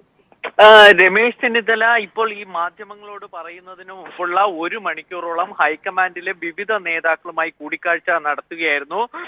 കോൺഗ്രസ് അധ്യക്ഷ സോണിയാഗാന്ധി കൂടാതെ അഹമ്മദ് പട്ടേൽ അടക്കമുള്ളവരുമായി ഇദ്ദേഹം രമേശ് ചെന്നിത്തല കൂടിക്കാഴ്ച നടത്തി. കൂടിക്കാഴ്ചയിൽ ഉടനീളം അറിയിച്ചത് തദ്ദേശ സ്വയംഭരണ തെരഞ്ഞെടുപ്പിൽ പാർട്ടി പരാജയപ്പെടാൻ കാരണം നേതൃത്വത്തിന്റെ വീഴ്ചയാണ്. കാരണം സ്ഥാനാർത്ഥി നിർണയത്തിൽ പോലും പ്രാദേശികമായി പല ഭാഗങ്ങളിലും വീഴ്ചയുണ്ടായി. ഇത് പരിഹരിക്കാൻ കഴിഞ്ഞില്ല. സാധാരണ തിരഞ്ഞെടുപ്പുകൾക്ക് മുമ്പ് വിമത പ്രശ്നം പാർട്ടിക്കുള്ളിൽ ഉണ്ടാകാറുണ്ട്, പക്ഷെ അവയെല്ലാം തെരഞ്ഞെടുപ്പിന് മുമ്പ് പരിഹരിക്കുക തന്നെ ചെയ്യും. പക്ഷെ ഇപ്രാവശ്യം അങ്ങനെ പരിഹരിക്കാൻ പോലും KPCC നേതൃത്വത്തിന് കഴിഞ്ഞില്ല എന്നാണ് രമേശ് ചെന്നിത്തല വ്യക്തമാക്കിയത്. പ്രത്യേകിച്ച് BM സുധീരനെ ലക്ഷ്യമിട്ടുകൊണ്ടുള്ള ഒരു ആരോപണം തന്നെയാണ് രമേശ് ചെന്നിത്തല അറിയിച്ചത്. അടുത്ത ദിവസങ്ങളിൽ KPCCയുടെ റിപ്പോർട്ട് ഹൈക്കമാൻഡിന് ലഭിക്കുന്നുണ്ട്. പ്രത്യേകിച്ച് ബാർ കോഴക്കേസാണ് വീഴ്ചയ്ക്ക് കാരണം, പരാജയത്തിന് കാരണമെന്നാണ് KPCC റിപ്പോർട്ട് പറയുന്നത്. അതിനു മുമ്പ് തന്നെ ഇത്തരത്തിലൊരു രമേശ് ചെന്നിത്തല ഹൈക്കമാൻഡ് നേതാക്കളെ കണ്ട് KPCC റിപ്പോർട്ടിന് വിരുദ്ധമായി പാർട്ടി നേതൃത്വത്തിന്റെ വീഴ്ചയാണ് പരാജയത്തിന് കാരണമെന്ന് അറിയിക്കാനുള്ള ശ്രമമാണ് നടത്തിയത്. സന്തോഷാണ് വിശദാംശങ്ങൾ നൽകിയത്. ശ്രീ ശരത്ചന്ദ്ര പ്രസാദ്, ഇതാണിപ്പോൾ തെരഞ്ഞെടുപ്പിന് ശേഷം പാർട്ടിയുടെ പല ഘട്ടങ്ങളിൽ നടക്കുന്ന വിലയിരുത്തൽ. ശ്രീ സന്തോഷ് റിപ്പോർട്ട് ചെയ്തത് താങ്കൾക്ക് തൃപ്തിയില്ലെങ്കിൽ കൂടി ശ്രീ രമേശ് ചെന്നിത്തല പറഞ്ഞ ചില കാര്യങ്ങളുണ്ടല്ലോ, സർക്കാരിലും പാർട്ടിയിലും തിരുത്തലുകൾ നടത്തേണ്ടതുണ്ട് എന്ന് അദ്ദേഹം മനസ്സിലാക്കുന്നു. സർക്കാരിൽ വരുത്തേണ്ട തിരുത്തലുകൾ ഒരുപക്ഷെ ബാർക്കോഴയുമായി ബന്ധപ്പെട്ട കാര്യത്തിൽ ഉണ്ടായ കാര്യങ്ങളാണോ, അതോ പാർട്ടിയിൽ വരുന്ന തിരുത്തലുകൾ VM സുധീരൻ എന്ന പാർട്ടി പ്രസിഡന്റ് എടുക്കുന്ന നിലപാടുകളാണോ? എന്താണ് മനസ്സിലാക്കേണ്ടത്? ഞങ്ങൾ 2 ദിവസം പൂർണ്ണമായി ചർച്ച ചെയ്ത് എടുത്ത തീരുമാനത്തിൻ്റെ അടിസ്ഥാനത്തിൽ KPC പ്രസിഡന്റ്, മുഖ്യമന്ത്രി രമേശ് ചെന്നിത്തല 3 പേരും 14 ജില്ലയിലെയും പ്രധാനപ്പെട്ട പാർട്ടി നേതാക്കന്മാരെ തിരുവനന്തപുരത്ത് വരുത്തി 23, 24, 26 തീയതികളിലായി 3 തീയതികളെ 14 ജില്ലയിലെ നേതാക്കന്മാരുമായി അവിടെ ഓരോ ജില്ലയിലും എവിടെയാണ് നമുക്ക് വീഴ്ച പറ്റിയത്, സ്ഥാനാർത്ഥി നിർണയത്തിൽ ഉണ്ടായ അപാകത പരിഹരിക്കാൻ എന്താണ് താമസമുണ്ടായത്, അവിടെ എന്തൊക്കെ കുഴപ്പങ്ങളുണ്ടായി, എന്തുകൊണ്ട് തോറ്റു, ഏതാണ് പ്രതികൂല ഘടകം അടക്കം ഇപ്പോൾ രമേശ് ചെന്നിത്തല പറഞ്ഞ ഗവൺമെൻറ്റിലും പാർട്ടിയിലും എടുക്കേണ്ട നടപടികളെക്കുറിച്ച് പ്രാദേശിക പാർട്ടി നേതാക്കന്മാരുമായി, ജില്ലാതല നേതാക്കന്മാരുമായി വർത്തമാനം പറയാൻ പാർട്ടി ചർച്ച ചെയ്തെടുത്ത തീരുമാനമാണ്. ആ തീരുമാനമാണ് രമേശ് ചെന്നിത്തല ഇപ്പോൾ പറഞ്ഞത്. ശ്രീ ശരത്ചന്ദ്ര പ്രസാദ്, ഇത് തന്നെയാണ് ഞാൻ നേരത്തെ മറ്റൊരു വാചകത്തിലൂടെയും പറഞ്ഞത്. ഇത് അദ്ദേഹം അവിടെ ചെന്ന് ഹൈക്കമാൻഡിൽ ചെന്ന് പറയുമ്പോൾ അതിന്റെ ഒരു അതിനൊരു അർത്ഥം അതിനകത്ത് VM സുധീരനെതിരെ പറഞ്ഞില്ല. അതിനകത്ത് ഈ പറഞ്ഞതിനകത്ത് രമേശ് ചെന്നിത്തല പറഞ്ഞില്ല ഞാൻ VM സുധീരന്റെ നടപടികൾ ശരിയല്ല എന്ന് ഹൈക്കമാൻഡ് ഞങ്ങൾ പറഞ്ഞിട്ടില്ല. അദ്ദേഹം പറഞ്ഞത് പാർട്ടിയിലുണ്ടായ ഞാൻ പാർട്ടിയുടെ നേതൃത്വത്തിൽ ശ്രീ VM സുധീരൻ എടുത്ത നിലപാടുകളാണ്. തെറ്റിദ്ധരിക്കരുത്. പാർട്ടി എന്ന് പറയുമ്പോൾ VM സുധീരൻ മാത്രമല്ല, പാർട്ടി എന്ന് പറയുമ്പോൾ ഞങ്ങളുടെ ബൂത്ത് കമ്മിറ്റി മുതൽ KPCC വരെ ഉള്ളത് ആണ് ഞങ്ങളുടെ പാർട്ടി. കേരളത്തിൽ നടക്കുന്നത് എന്താണ് ശ്രീ ശരത്? ഉദാഹരണം, കളമശ്ശേരിയിൽ എന്താണ് സംഭവിച്ചത്? അവിടെ VM സുധീരൻ അല്ലെങ്കിൽ KPCC എടുത്ത ഒരു നിലപാടാണ്, അവിടുത്തെ പ്രാദേശിക ഘടകങ്ങൾ എടുത്ത നിലപാടുകളല്ല നടപ്പിലാകുന്നത്. അത് പോസിറ്റീവായി കാണണം. താങ്കൾ ഇപ്പോൾ പാർട്ടി എടുത്ത നിലപാടാണ്, അതെ, അത് നടപ്പിലാക്കി. അവിടെ അതായത് അത്തരത്തിലുള്ള നിലപാടുകൾ എടുക്കുന്നത് പാർട്ടി പ്രസിഡന്റാണ്, അത് നടപ്പിലാകുന്നുണ്ട്. അങ്ങനെയാണ് നമ്മൾ ഇപ്പോൾ ചർച്ച ചെയ്തപ്പോൾ ഒരു കാര്യം മനസ്സിലായില്ലേ? ഈ തെരഞ്ഞെടുപ്പിന് ശേഷമുള്ള പ്രാദേശിക ഭരണകൂടങ്ങളിലേക്കുള്ള തെരഞ്ഞെടുപ്പിൽ, ഭരണസമിതിയിലേക്കുള്ള തെരഞ്ഞെടുപ്പിൽ ഞങ്ങൾ മാത്രമേ ഒരു മാനദണ്ഡം തീരുമാനിച്ചുള്ളൂ. CPM-നും BJP-ക്കും മാനദണ്ഡം ഉണ്ടായിരുന്നില്ല. KM മാണിക്കെതിരെ എത്ര BJP-ക്കാരായി നിയമസഭാ ഈ മാനദണ്ഡങ്ങളെല്ലാം KPCC എത്രമാത്രം പാലിക്കുന്നു? കളമശ്ശേരിയിൽ വെട്ടുന്നതിൽ പാലിച്ചു. പക്ഷേ ഇത് ഒഞ്ചിയത്ത് UDF എടുക്കുന്ന നിലപാടല്ല. ഒഞ്ചിയത്ത് RMPയുടെ കൂടെ മുസ്ലിം ലീഗ് മാത്രം പോയി സപ്പോർട്ട് കൊടുക്കുന്നു. ഓഞ്ചിയത്ത് ഞങ്ങൾ UDF നേരത്തെ പറഞ്ഞു, ഞങ്ങൾ DC പ്രസിഡന്റ് പറഞ്ഞു, RMP ആവശ്യപ്പെട്ടാൽ ഞങ്ങൾ പിന്തുണ കൊടുക്കാം. RMP ഞങ്ങളുടെ പിന്തുണ വേണ്ടെന്ന് പറഞ്ഞു. RMP ഞങ്ങളുടെ പിന്തുണ ഒറ്റയ്ക്ക് മാറി എങ്ങനെയാണ് പിന്തുണയ്ക്കുന്നത്? ആ പ്രദേശത്ത് LDF-ന്റെ ഭരണം വരാതിരിക്കാൻ വേണ്ടി ഞങ്ങൾ RMP ഞങ്ങൾക്ക് നിശ്ചിതമായൊരു പാർട്ടിയല്ല. RMP UDF-ന് നിശ്ചിതമായ പാർട്ടിയല്ല. ഞങ്ങൾ ഒരിക്കലും പറഞ്ഞിട്ടില്ല. RMPക്ക് ചിലപ്പോൾ കോൺഗ്രസുമായി അവരുടെ താത്വികമായി അവർ CPM-മായി ഫൈറ്റ് ചെയ്ത് നിൽക്കുമ്പോൾ ഞങ്ങളുമായിട്ട് ഐക്യം ഉണ്ടാക്കുന്ന കാര്യത്തിൽ ബുദ്ധിമുട്ട് വരും. RMP മാർക്സിസ്റ്റ് പാർട്ടിയേക്കാൾ മാർക്സിസമുള്ള പാർട്ടിയാണെന്നാണ് പറയുന്നത്. അപ്പോൾ പിന്നെ മാർക്സിസ്റ്റ് പാർട്ടി നിഷിദ്ധമാണ്. ഞങ്ങൾ മാർക്സിസത്തിന്റെ ശത്രുക്കൾ ഞങ്ങൾ പറഞ്ഞിട്ടില്ലല്ലോ. പറഞ്ഞല്ലേ, RMP CPM-മായി ഫൈറ്റ് ചെയ്ത് നിൽക്കുമ്പോൾ RMPക്ക് ഞങ്ങളുമായിട്ട് ചേരാനൊരു ബുദ്ധിമുട്ടുണ്ടാവും. കാരണം CPM-ഉം കോൺഗ്രസും ഒരുപോലെയാ. RMPക്ക് CPM-ഉം കോൺഗ്രസും ഒരുപോലെ ആയിരിക്കും ചിലപ്പോ. ആയിക്കോട്ടെ, അവര് പറഞ്ഞതിന് തുല്യമല്ലേ അവര് ഞങ്ങളുടെ UDF-ൽ കക്ഷിയിൽപ്പെട്ട ലീഗിന്റെ പിന്തുണ മാത്രം ഞങ്ങൾക്ക് മതി എന്നവർ പറഞ്ഞത്. ഞങ്ങൾ ഓപ്പണായി, ഞങ്ങൾക്ക് കള്ളത്തരമില്ല. ഞാൻ പറഞ്ഞില്ലേ, അത് നമ്മൾ സമ്മതിക്കണം. ശ്രീ ശരത് പറയുന്നത് ശരിയാണ്, കള്ളത്തരമില്ല. കാരണം ഈ രമേശ് ചെന്നിത്തല പറഞ്ഞതിൻ്റെ വ്യംഗ്യം KPCC നേതൃത്വമാണ് ഈ കുഴപ്പങ്ങൾക്കെല്ലാം കാരണമെന്ന്. അതല്ല, രമേശ് ചെന്നിത്തലയ്ക്കും കൂടി ഉത്തരവാദിത്തമുണ്ട് എന്നാണ് അദ്ദേഹം ഇതുവരെ പറഞ്ഞ് സ്ഥാപിച്ചത്. അത് ശരിയല്ലേ? തീർച്ചയായും സുധീരന് മാത്രമല്ല രമേശ് ചെന്നിത്തല ഉൾപ്പെടെയുള്ള നേതൃത്വത്തിന് ഈ പരാജയത്തിന് ഉത്തരവാദിത്തം ഉണ്ട് എന്ന് അദ്ദേഹം പറയുന്നത്.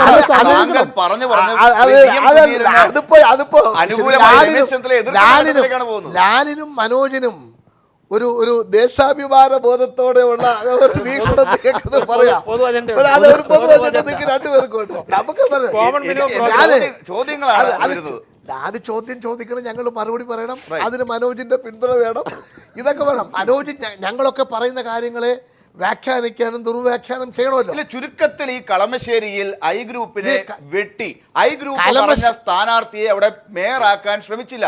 എന്തുകൊണ്ട് ആ പ്രാദേശിക നിലപാട് അവിടെ നടന്നില്ല? നിങ്ങളുടെ 13 കൗൺസിലർമാർ എന്തുകൊണ്ട് സത്യപ്രതിജ്ഞാ ചടങ്ങ് പോലും ബഹിഷ്കരിച്ച് പുറത്തേക്ക് ഇറങ്ങി വന്നു? അപ്പൊ അവിടെ പ്രശ്നങ്ങളുണ്ട്. ശ്രീ ശരത്ചന്ദ്ര പ്രസാദ്, എന്തൊക്കെ പുറമേക്ക് കാണിച്ചാലും KPCC പ്രസിഡന്റ് പറയുന്ന കാര്യങ്ങൾ നടപ്പിലാക്കുമ്പോൾ അവിടെ പാർട്ടി ഒറ്റക്കെട്ടല്ല. പാർട്ടി പ്രാദേശിക ഘടകങ്ങൾക്ക് ഒരു താല്പര്യം കാണും, DCCക്ക് ഒരു താല്പര്യം കാണും, ബ്ലോക്ക് കമ്മിറ്റിക്ക് ഒരു താല്പര്യം കാണും, മണ്ഡലം കമ്മിറ്റിക്ക് ഒരു താല്പര്യം കാണും. അതിനെല്ലാം മുകളിൽ പ്രൈമായിട്ട് KPCCയുടെ ഒരു സംഘടനാ താല്പര്യമുണ്ട്. അതുകൊണ്ടാണ് ഞാൻ ഈ പറഞ്ഞ ഒരു പാർട്ടിയും എടുക്കാത്തൊരു നിലപാട് തെരഞ്ഞെടുപ്പിന് ശേഷം ഞങ്ങൾക്ക് ക്ഷീണം പറ്റിയെന്ന് ബോധ്യപ്പെട്ടിട്ടും കുതിരക്കച്ചവടം നടത്തി അധികാരത്തിൽ വരണ്ട. അത് മാത്രമല്ല, പരിചയസമ്പന്നരായ ആളുകൾ അധികാരത്തിലേക്ക് കോൺഗ്രസിൻ്റെ നേതൃത്വത്തിൽ വന്നാൽ അത് പരിചയസമ്പന്നർക്ക് പ്രയോറിറ്റി കൊടുക്കണം എന്ന് തീരുമാനമെടുത്തു. അതുകൊണ്ടാണ് കളമശ്ശേരിയിലെ ഐ ഗ്രൂപ്പ് നേതൃത്വത്തിന് അല്ലെങ്കിൽ DCCക്ക് അത് മനസ്സിലാകാതെ പോയത്. ഞാനീ പറഞ്ഞില്ലേ, ഐ ഗ്രൂപ്പിൻ്റെയോ എ ഗ്രൂപ്പിൻ്റെയോ താല്പര്യമല്ല, പാർട്ടി താല്പര്യങ്ങളാണ് സ്ഥാനാർത്ഥികളെ നിർണ്ണയിച്ചത്. അതാണ് പരാജയത്തിലേക്ക് നയിച്ചത്. ഇതാണ് KPCC എക്സിക്യൂട്ടീവ് എടുത്ത പൊതുവായി ഞങ്ങളെല്ലാം ചർച്ച ചെയ്ത് ഞങ്ങളെല്ലാം കൈയടിച്ച് അംഗീകരിച്ച ഒരു പൊതു മാനദണ്ഡമാണ് KPCC പ്രസിഡന്റ് പാലിക്കണമെന്ന്. നിങ്ങൾ ശ്രദ്ധിക്കണം, 6 കോർപ്പറേഷനിൽ 5 LDFിൻ്റെ കയ്യിലേക്ക് ഞങ്ങളുടെ ചില നിലപാടുകൾ സ്ട്രോങ് ആയി എടുത്തപ്പോൾ കണ്ണൂർ LDFിന് കിട്ടി. ഞങ്ങളൊരു കണ്ണൂര് കോർപ്പറേഷൻ കിട്ടുക എന്നുള്ളതിനപ്പുറം ഞങ്ങൾ നിലപാടുകൾ ഇതിപ്പോ രോഗി മരിച്ചു, ഓപ്പറേഷൻ സക്സസ് എന്ന് പറയുന്നത് പോലെയാണ്. ഈ മാനദണ്ഡമൊക്കെ നിങ്ങൾ പാലിച്ചപ്പോ ഒരു കോർപ്പറേഷൻ കൂടി കിട്ടുമായിരുന്നത് കൂടെ പോയി കിട്ടി. അതാണ് സംഭവിച്ചത്. ആയിക്കോട്ടെ, പക്ഷേ ഞങ്ങളുടെ നിലപാടുകളിൽ ഞങ്ങൾ ഉറച്ചു നിന്നു. അതാണ് പറഞ്ഞ കോർപ്പറേഷൻ നഷ്ടപ്പെട്ടിട്ട് ഞങ്ങൾ ഉറച്ചു നിന്നു. ആ നിലപാടുകളിൽ ഉറച്ചു നിന്നതുകൊണ്ടാണ് മൂന്നാറിൽ പൊമ്പിള ഒരുമയെ കൂട്ടിയത്. ആ നിലപാടിൽ ഉറച്ചു നിന്നുകൊണ്ടാണ് ഒഞ്ചിയത്ത് UDF സ്ഥാനാർത്ഥികളായിട്ടാണ് അല്ല കൃത്യമായിട്ട് ഈ മറ്റേ ലതിക സുഭാഷ് കൂട്ടിക്കൊണ്ടുപോയി ഉമ്മൻചാണ്ടിയുടെ വീട്ടിൽ കൊണ്ടുപോയി. അത് കഴിഞ്ഞ് തിരുവനന്തപുരത്ത് വന്നപ്പോൾ ഇവരുടെ വണ്ടിയിൽ അങ്ങോട്ടും ഇങ്ങോട്ടും കൊണ്ടുപോയിട്ടൊക്കെ പൊമ്പിള ഒരുമയുടെ കുറേ ആളുകളെ ഇവർ ഒതുക്കി നിർത്തിയിട്ടുണ്ട്. അതുകൊണ്ട് അത് ശത്രുക്കളല്ല എന്നുള്ളത് ശരിയാണ്. അടുത്തത് ഒഞ്ചിയത്ത് ഈ 2 ലീഗ് സ്ഥാനാർത്ഥികൾ മത്സരിച്ചത് UDF സ്ഥാനാർത്ഥികളായിട്ടാണ്. കോൺഗ്രസും UDF അവിടെ മറ്റേ സൗഹൃദ മത്സരത്തിന് മാനദണ്ഡം ഉണ്ടാക്കിയിട്ടില്ല. ഇവർ ഒരുപാട് മാനദണ്ഡം ഉണ്ടാക്കിയിട്ടുണ്ട്. ലോകത്താദ്യമായിട്ടാണ് ഒരു മുന്നണി സൗഹൃദ മത്സരത്തിന് മാനദണ്ഡം ഉണ്ടാക്കുന്നത്. അതൊന്നും കുഴപ്പമില്ല, പോട്ടെ. ഈ ഒഞ്ചിയത്ത് ലീഗും കോൺഗ്രസും ഒന്നിച്ചാണ് മത്സരിച്ചത്. എന്നിട്ട് 2 മതി ഈ RMPക്ക്. അതായത് ഒഞ്ചിയം പഞ്ചായത്തിൽ 7 CPM ഏറ്റവും വലിയ പാർട്ടി, 6 RMP. CPMന് ഒരു കാരണവശാലും അയലത്തെ വീട്ടിൽ പോലും നോക്കാൻ പാടില്ലാത്തൊരു പാർട്ടിയാണ് ഈ RMP എന്ന് പറയുന്നത്. യഥാർത്ഥ കമ്മ്യൂണിസ്റ്റ് പാർട്ടി. ഈ കമ്മ്യൂണിസ്റ്റ് പാർട്ടിക്ക് UDFിൻ്റെ സഹായം വേണം. യഥാർത്ഥത്തിൽ അവിടെ ഷിബിൻ എന്ന് പറഞ്ഞാൽ അതിന് തൊട്ടടുത്ത ഒരു ലീഗുകാർ കൊന്ന ഒരു ചെറുപ്പക്കാരുണ്ട്. ആ ചെറുപ്പക്കാരൻ്റെ വീട്ടിൽ പോയിട്ട് രമ കണ്ണീരൊഴുക്കുകയായിരുന്നു. എന്താ? ലീഗിൻ്റെ കാടത്തത്തിനെതിരെ. എന്നിട്ട് ആ ലീഗിനെ വളരെ കൃത്യമായി 2 ലീഗിൻ്റെ വോട്ട് വാങ്ങി ജയിച്ച് കോൺഗ്രസ് മാറി നിന്നു. എന്നാൽ ഈ യഥാർത്ഥ കമ്മ്യൂണിസ്റ്റുകാർക്കെതിരായിട്ടാണ് ഇവരുടെ വികാരമെങ്കിൽ അല്ല. പക്ഷേ ശരത്ചന്ദ്ര വളരെ കൃത്യമായി പറഞ്ഞു, RMP എന്ന് പറയുന്നത് ഞങ്ങളുടെ പാർട്ടിയാണ്, ഞങ്ങൾക്ക് UDFിന് കൂട്ടാൻ പറ്റുന്ന പാർട്ടിയാണ്.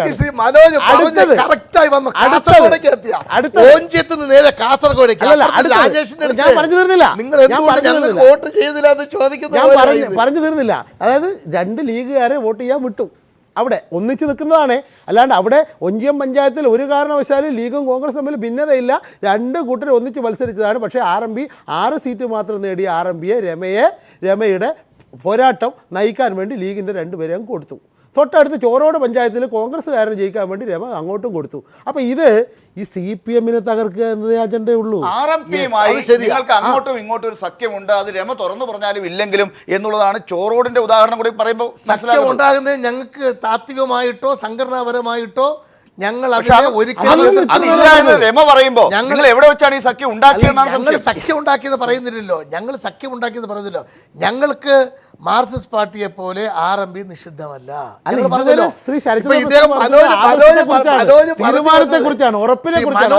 ഞാൻ ചോദിക്കട്ടെ, മനോജിന് ഉറച്ചിരിക്കാമോ? ഇപ്പൊ അവിടെ മുസ്ലിം ലീഗും UDFും കാസർഗോഡ് ജില്ലാ പഞ്ചായത്തിൽ ഞങ്ങൾ വന്നു.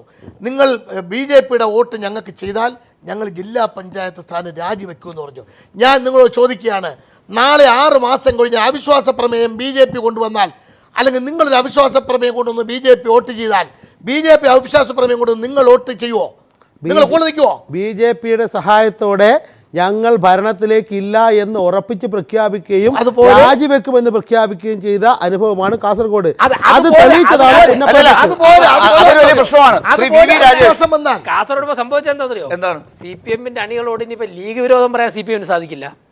CPM-ന്റെ അണികളോട് നിങ്ങൾക്കും പറ്റില്ലല്ലോ. അല്ല ഞങ്ങൾക്ക് പറ്റുമല്ലോ. കാരണം നിങ്ങൾ ആദ്യം പറയുന്നു ഞങ്ങൾ വോട്ട് ചെയ്തല്ലോ ലീഗ് വന്നത്. ലീഗുകാർ ജയിച്ചാൽ ലീഗുകാരുടെ വോട്ട് കൊണ്ടാ, BJP വോട്ട് ഉണ്ടല്ലോ. BJP വോട്ട് ചെയ്ത് ലീഗുകാർ മാത്രം വോട്ട് കൊണ്ടല്ല ഞാൻ ജയിക്കുന്നത്. ലാലിന്റെ നേരത്തെ ചോദിച്ചതിന് താങ്കൾ ഉത്തരം പറഞ്ഞില്ല. എന്നോട് ചോദ്യം ചോദിച്ച് ഉത്തരം പറയാനുള്ള വേദി അല്ല ഇത്. അല്ല താങ്കൾ പറയണം. ജനങ്ങൾക്ക് വേണ്ടി ഞാൻ ചോദിക്കുന്നു, നിങ്ങൾക്ക് പറയാനുള്ളത് രാജേഷ്. അല്ല നമുക്ക് മറ്റൊരു ചർച്ചയിലേക്ക് മുസ്ലിം ലീഗിന് 8 പേർ, LDF-ന് 7 പേർ, ഞങ്ങൾക്ക് 2 പേർക്ക്. ഞങ്ങൾക്ക് വിട്ട് കഴിഞ്ഞാലേ സാധിക്കുള്ളൂ. ഞങ്ങൾ അങ്ങനെയാണെങ്കിൽ ശ്രീ ശരത്ചന്ദ്ര പ്രസാദ് പറഞ്ഞ പോലെ ഈ 6 മാസം കഴിയുമ്പോൾ നിങ്ങൾ ഒരു അവിശ്വാസം കൊണ്ടുവരികയാണെങ്കിൽ അപ്പൊ ആരുടെയൊക്കെ പിന്തുണയാണ് നിങ്ങൾ നേടാൻ പോകുന്നത്? 6 മാസം കഴിയട്ടെ. 6 മാസം കഴിഞ്ഞിട്ട് വരാൻ പോകുന്ന കാര്യം എന്തായാലും നേരത്തെ നിങ്ങൾ പറയില്ല. ആ സമയത്ത് 9:30 മണിക്ക് നിങ്ങൾ തീരുമാനം. ശരി, മറ്റൊരു കാര്യം, ഈ തെരഞ്ഞെടുപ്പ് കഴിഞ്ഞു. ഇപ്പൊ എല്ലാ അധികാരങ്ങളൊക്കെ എല്ലാവരും ഓരോ പഞ്ചായത്തുകളിലൊക്കെ എടുത്തു കഴിഞ്ഞു. നിങ്ങൾ ഈ തെരഞ്ഞെടുപ്പിന് മുമ്പ് പറഞ്ഞിരുന്ന കാര്യം എന്താണ്? ഇതുവരെ നടന്ന തെരഞ്ഞെടുപ്പ് പോലത്തെ തെരഞ്ഞെടുപ്പ് അല്ല ഇത്. വലിയ മുന്നേറ്റം ഉണ്ടാക്കാൻ പോകുന്ന തെരഞ്ഞെടുപ്പാണ്. എല്ലാം കഴിഞ്ഞ് ഇന്നിപ്പോൾ അധികാരത്തിലേറിയ പഞ്ചായത്തുകൾ നോക്കുമ്പോൾ നിങ്ങൾ ഇതാണോ നിങ്ങൾക്ക് കേരളത്തിൽ മാക്സിമം ചെയ്യാൻ പറ്റുന്നത്? ഇതും വെച്ചുകൊണ്ടാണോ 4 മാസത്തിനപ്പുറമുള്ള നിയമസഭാ തെരഞ്ഞെടുപ്പിലേക്ക് നിങ്ങൾ കാര്യങ്ങളും കൊണ്ട് ചെല്ലാൻ പോകുന്നത്? ഡോക്ടർ ലാൽ, ഇതൊന്നും ഇല്ലാതെ എനിക്ക് ഈ ചോദ്യം കൊണ്ട് ഞാൻ ഡോക്ടറേറ്റ് തന്നിരിക്കുന്നു. ഇത് അല്ല ഡോക്ടറേറ്റ് താങ്കൾ എടുത്ത് ഞാൻ എനിക്ക് കൂടെ ഒന്ന് വിളിച്ചു പോയെന്നേ ഉള്ളൂ. ലാലെ, ഇതൊന്നും ഇല്ലാതെ 50 വർഷം കൊണ്ട് ഞങ്ങൾ പ്രവർത്തിക്കുകയല്ലേ? 14 പഞ്ചായത്തൊന്നും ഇന്നാണല്ലോ, ഇന്ന് വൈകുന്നേരമാണല്ലോ ഞങ്ങൾ പ്രവർത്തിക്കുകയല്ലേ? ഇവിടെ ഒരു തെരഞ്ഞെടുപ്പിന്റെ റിസൾട്ട് കണക്ക് കൂട്ടേണ്ടത് പഞ്ചായത്തുകളുടെ ഭരണം കിട്ടുന്നത് മാത്രം വച്ചിട്ടില്ല. വോട്ടുകൾ 19 ലക്ഷം വോട്ടുണ്ടായിരുന്നത് വോട്ട് 28,75,000 29 ലക്ഷം വോട്ടാക്കി മാറ്റിയ തെരഞ്ഞെടുപ്പായി സീറ്റുകളാണ് പാർലമെന്ററി ജനാധിപത്യത്തിൽ ഏറ്റവും വളരെ പ്രധാനപ്പെട്ട കാര്യം.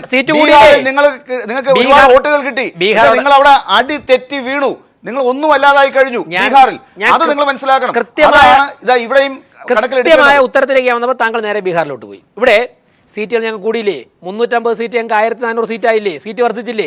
19 ലക്ഷം വോട്ട് 29 ലക്ഷം വോട്ടായില്ലേ? LDF UDF എല്ലാ തവണയും നിങ്ങൾ പറയുന്നതാണല്ലോ. തിരുവനന്തപുരത്ത് നിങ്ങൾ എല്ലാ തവണയും രണ്ടാമത് എത്തുമല്ലോ ലോക്സഭാ തെരഞ്ഞെടുപ്പിൽ. അതല്ലെങ്കിൽ നിങ്ങൾ ഒരുപാട് വാർഡുകൾ ആ സമയത്ത് നേടുമല്ലോ. അടുത്ത തെരഞ്ഞെടുപ്പ് വരുമ്പോൾ നിങ്ങൾ എന്തുകൊണ്ടാണ് പുറകിലോട്ട് പോകുന്നത്?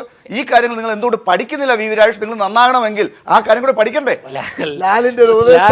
ലാൽ പറഞ്ഞത് രാഷ്ട്രീയത്തിൽ എന്നെക്കാൾ കൂടുതൽ രാഷ്ട്രീയത്തിൽ വിദ്യാഭ്യാസം നേടിയ ആളെന്നുള്ള നിലയ്ക്ക് വളരെ വളരെ സന്തോഷപൂർവ്വം തന്നെ ഞാൻ സ്വീകരിക്കുന്നു. ഞങ്ങൾ പഠിക്കുന്നുണ്ട്. പഠിച്ച് പ്രാവർത്തികമാക്കുന്നത് കൊണ്ടാണ് CPM-ന്റെ മേയർ സ്ഥാനാർത്ഥി ഉൾപ്പെടെ നമ്മുടെ മുമ്പ് പരാജയപ്പെട്ടത്. BJP അത് ജനങ്ങൾ പരാജയപ്പെടുത്തിയതാണ്. ജനങ്ങൾ കരുതി തിരുവനന്തപുരം കോർപ്പറേഷൻ CPM-ന്റെ ഭരണം പരാജയമാണ്. അതുകൊണ്ട് CPM-ന്റെ നേതാക്കന്മാരെ, പ്രമുഖ നേതാക്കന്മാരെ ഉൾപ്പെടെ പരാജയപ്പെടുത്തി. ചോദ്യം അപ്പോഴും ബാക്കി കിടക്കുന്നു.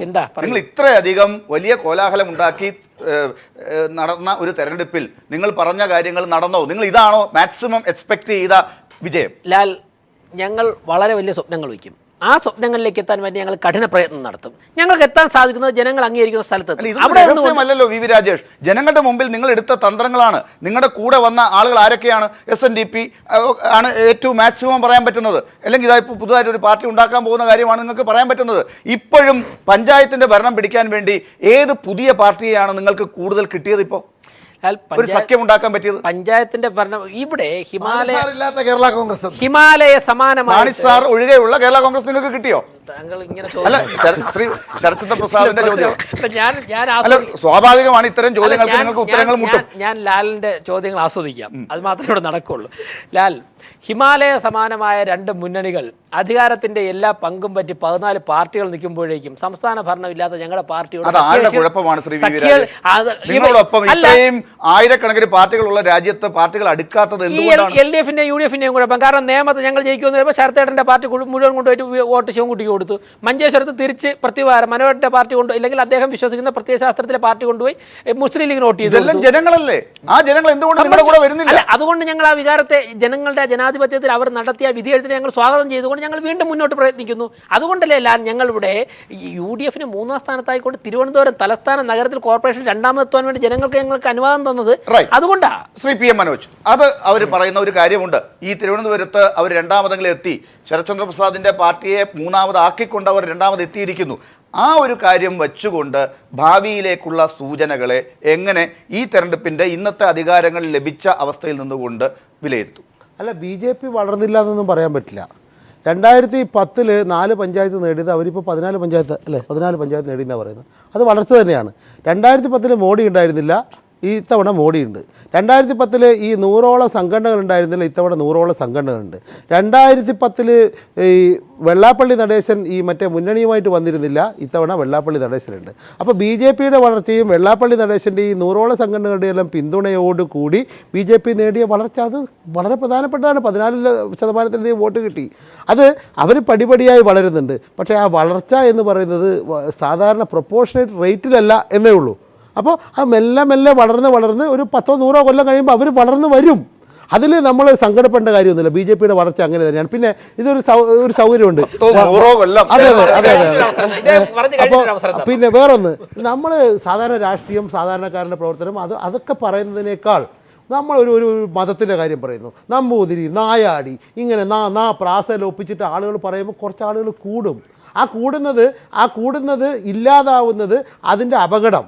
അത് ബീഫ് ഡൽഹിയിൽ കേരള ഹൗസിൽ ഉന്നതർക്ക് ബീഫ് വിളമ്പുന്നു എന്ന് പറയുമ്പോൾ അങ്ങനെയല്ല, അവിടെ ഒരു ക്യാൻറ്റീനാണ്, സാധാരണക്കാരൻ അവിടെ സാധാരണ ഭക്ഷണമാണ് കഴിക്കുന്നത് എന്ന് പറഞ്ഞുകൊണ്ടുള്ള പ്രചാരണം പെട്ടെന്നൊരു മറുപടി പറയണം. അതിനകത്ത് വേറൊരു കാര്യം കൂടി ഉള്ളത്, ഇപ്പോൾ ശ്രീ PM മനോജ് പറഞ്ഞ അർത്ഥത്തിൽ 100 കൊല്ലം കഴിഞ്ഞാണ് നിങ്ങൾക്ക് ഈ വളർച്ചയുടെ ഒരു അവസ്ഥ ഉണ്ടാകുന്നതാണ് അദ്ദേഹം പ്രവചിക്കുന്നത്. അതെ. അതുകൊണ്ട് വളരെ എനിക്ക് ചോദ്യം മനസ്സിലായി. അതുകൊണ്ട് വളരെ കൗതുകരമായിട്ടാണ് ഞാനത് കേട്ടത്. അല്ല, ഞാൻ ചോദിക്കാൻ വന്ന ഒരു കാര്യം കൂടി അതും കൂടി ചേർത്തോട്ടെ. അതായത് നിങ്ങൾ എപ്പോഴും പറഞ്ഞുകൊണ്ടിരിക്കുന്നത്, കഴിഞ്ഞ തെരഞ്ഞെടുപ്പിലൊക്കെ പറഞ്ഞ അരുവിക്കര തൊട്ട് ഇങ്ങോട്ട് പറയുന്നത് CPM-നെ നിങ്ങൾ ചോർത്തിക്കൊണ്ടിരിക്കുന്നു, നിങ്ങൾ മുന്നേറുന്നു എന്നാണ്. പക്ഷേ ഇപ്പോൾ വന്ന ഫലം നേരെ തിരിച്ച് കോൺഗ്രസിൻ്റെ വോട്ടാണ് ചോർന്നു പോയത്. അവിടെ CPM മുന്നോട്ട് വരികയും ചെയ്തു. ശരി, ഞാൻ ആദ്യം പറഞ്ഞ 100 വർഷത്തിലേക്ക് ഒന്ന് പോകണം. ആദ്യം അത് പറയാം. പെട്ടെന്ന് വേണം. ജനസംഘത്തിൻ്റെ തുടർച്ചയായി 1980-ലാണ് BJP ഉണ്ടാകുന്നത്. 1998 18 വയസ്സ് പാർട്ടിക്ക് പ്രായപൂർത്തിയായപ്പോൾ ഞങ്ങൾ ഈ രാജ്യത്തിൻ്റെ ഭരണത്തിലെത്തി. 1917 സോഷ്യലിസ്റ്റ് എന്ന് പറഞ്ഞുകൊണ്ട് പ്രവർത്തനം ആരംഭിക്കും. 100 വർഷമായപ്പോഴേക്കും CPIM എന്ന് പറയുന്ന പാർട്ടി ഇന്ത്യൻ രാഷ്ട്രീയത്തിൽ എവിടെ എത്തി നിൽക്കുന്നു നോക്കണം. അതുകൊണ്ട് അദ്ദേഹത്തിന് 100 ഓർമ്മ വരുന്നത്. ഞങ്ങൾ 18 വർഷമായപ്പോഴേക്കും രാജ്യത്തിന് ഭരണം പിടിച്ച പാർട്ടിയാണ് ഞങ്ങൾ. കേരളം പറയുമ്പോൾ ഡൽഹി, ബീഹാർ പോവാം, എനിക്ക് ഡൽഹി അല്ലല്ല, ലാലിന് ബീഹാറിൽ പോയി, എനിക്ക് ഡൽഹിയിൽ പോകാൻ പാടില്ല. ലാൽ ഫാസിസം, ഇതാണ് ഫാസിസം എന്ന് പറയുന്നത്, മാധ്യമ ഫാസിസം. മറ്റൊന്ന്, ലാൽ ചോദിച്ച ചോദ്യം എന്താ? ഈ പറഞ്ഞതുപോലെ കോൺഗ്രസിന്റെ വോട്ടാണ് നിങ്ങൾ ചോർത്തുന്നത്. ഞങ്ങൾക്ക് കോൺഗ്രസിൻ്റെ വോട്ടും CPM-ൻ്റെ വോട്ടും ആവശ്യമാണ്. കൂടുതലായി കഴിഞ്ഞ 2-3 തെരഞ്ഞെടുപ്പിൽ ഞങ്ങൾക്ക് കിട്ടിക്കൊണ്ടത് കൂടുതലായിട്ട് CPM-ൻ്റെ വോട്ടാണ്. ഇപ്പോൾ ഞങ്ങൾക്ക് CPM-ൻ്റെ വോട്ട് അതേ നിലവാരത്തിൽ കിട്ടുമ്പോൾ തന്നെ ഞങ്ങൾ മുന്നോട്ട് വയ്ക്കുന്ന മുദ്രാവാക്യങ്ങൾ കോൺഗ്രസ് നേതാക്കന്മാരും പ്രവർത്തകരും ആകർഷകരായി അവരും ഞങ്ങൾ വോട്ട് ചെയ്ത് തുടങ്ങി. അത് ഞങ്ങൾ തെറ്റല്ലല്ലോ. എന്നിട്ട് നിങ്ങൾ ഈ സീറ്റ് കിട്ടാത്ത എന്താണ് എന്റെ ചോദ്യം? ഇത്രയും കിട്ടിയെങ്കിൽ നിങ്ങൾ ഇതിനകം പലതും ഭരിക്കേണ്ട സമയം 10 ലക്ഷം വോട്ട് നിങ്ങളുടെ വോട്ട് ചോദ്യം പെട്ടെന്ന് അവസാനിപ്പിക്കണം. സമയം കഴിഞ്ഞിരിക്കുന്നു. അങ്ങനെ അവസാനിപ്പിക്കണം. ഈ തിരുവനന്തപുരം നഗരത്തിൽ ഞങ്ങൾക്കുണ്ടായ 3-ാം സ്ഥാനത്ത് ഒരു പ്രധാന കാരണം, ഒന്ന്, ഇടതുപക്ഷ മുന്നണിയും BJP-യും ഞങ്ങൾക്കെതിരെ പറയുന്ന വർഗീയ ചുവയുള്ള ആരോപണങ്ങൾ ഒരേ തരത്തിലാണ്, ഒരേ മുനയിലാണ്. ഞാൻ ഈ നഗരത്തിൽ ജീവിക്കുന്ന ഒരാളാണ്. ഈ നഗരത്തിൽ ഒരേ മുനയിലാണ് ഇവർ വർത്തമാനം പറഞ്ഞത്. ഈ നഗരത്തിൽ ഞങ്ങൾക്ക് സംഘടനാപരമായി ഞങ്ങൾക്ക് വീഴ്ചയുണ്ട്, സംഘടനാപരമായ ചില പിടിപ്പുകേടും ഞങ്ങൾക്കുണ്ട്. ഈ 1+1+1 ഞാൻ കഴിഞ്ഞ തെരഞ്ഞെടുപ്പിന് മുമ്പുള്ള അനലൈസിൽ പറഞ്ഞു, ഒരുപാട് കാര്യങ്ങൾ ചേർന്ന് സർക്കാരിനെതിരെ ആൻറ്റി വേവും അനുകൂലമായ വേവും എപ്പോഴും ഒരു ഗവൺമെൻറ് ഉണ്ടാകാറുണ്ട്. അതിൽ ഞങ്ങൾക്കെതിരെയുള്ളൊരു വേവ് CPM പിടിക്കാതെ ചില സ്ഥലങ്ങളിൽ BJP പിടിച്ചു. ഇവിടെ CPM-ന്റെ കയ്യിൽ നിന്നാണ് ഏറ്റവും കൂടുതൽ സീറ്റ് BJP പിടിച്ചിരിക്കുന്നത്. 10-18ഓളം സീറ്റ് തിരുവനന്തപുരത്തെ കാര്യം മാത്രമല്ല, അത് കൂടുതൽ സീറ്റ് പിടിച്ചു. ഞങ്ങളെ നിന്നും പിടിച്ചു സീറ്റ്, ഞങ്ങളെ സീറ്റ്. ഞങ്ങളത് പരിഹരിച്ചുകൊണ്ട് ഞങ്ങൾ മുമ്പിൽ വരാൻ വേണ്ടിയുള്ള ശ്രമമാണ് ഞങ്ങൾ നടത്തിക്കൊണ്ടിരിക്കുന്നത്. കൃത്യമാണ് ശ്രീ ശരത് പ്രസാദ് പറഞ്ഞത്. ഈ CPM-ന്റെ കയ്യിൽ നിന്നാണ് പിടിച്ചത്. അവിടെയാണ് കോൺഗ്രസിന് വോട്ട് കുറഞ്ഞത്. അത് കോൺഗ്രസ് 3-ാം സ്ഥാനത്ത് എത്തിയെടുത്താണ് ഈ BJP സീറ്റ് പിടിച്ചത്. അതുകൊണ്ട് തന്നെ ഈ കോൺഗ്രസ് ചീഞ്ഞിട്ട് BJP-ക്ക് വളാവുന്ന സത്യമാണ്. മാത്രം ഞാൻ ഇടപെടുന്നു. എന്തായാലും കോൺഗ്രസ് കാര്യങ്ങൾ പഠിക്കുകയാണ്. ഡൽഹിയിൽ അവർ ചില ആവശ്യങ്ങളൊക്കെ ഹൈക്കമാൻഡിനോട് ഉന്നയിച്ചു എന്നാണ് ശ്രീ രമേശ് ചെന്നിത്തല പറഞ്ഞതെന്ന് മനസ്സിലാക്കാൻ സാധിക്കുന്നത്. എന്താണ് അതിൻ്റെ പ്രകമനങ്ങൾ ഇനിയുള്ള ദിവസങ്ങൾ ഉണ്ടാകുക? മറ്റു പാർട്ടികളും ഏതർത്ഥത്തിലാണ് തദ്ദേശ സ്വയംഭരണ സ്ഥാപനങ്ങളെ ഇനി മുന്നോട്ട് കൊണ്ടുപോകാൻ പോകുന്നത് എന്ന് തന്നെയാണ് ജനങ്ങൾ ഇനി വിലയിരുത്തുക. വളരെ നന്ദി ചർച്ചയിൽ പങ്കെടുത്തതിന് Shri Sarathchandra Prasad, Shri PM Manoj, Shri VV Rajesh, Shri PK Ragesh.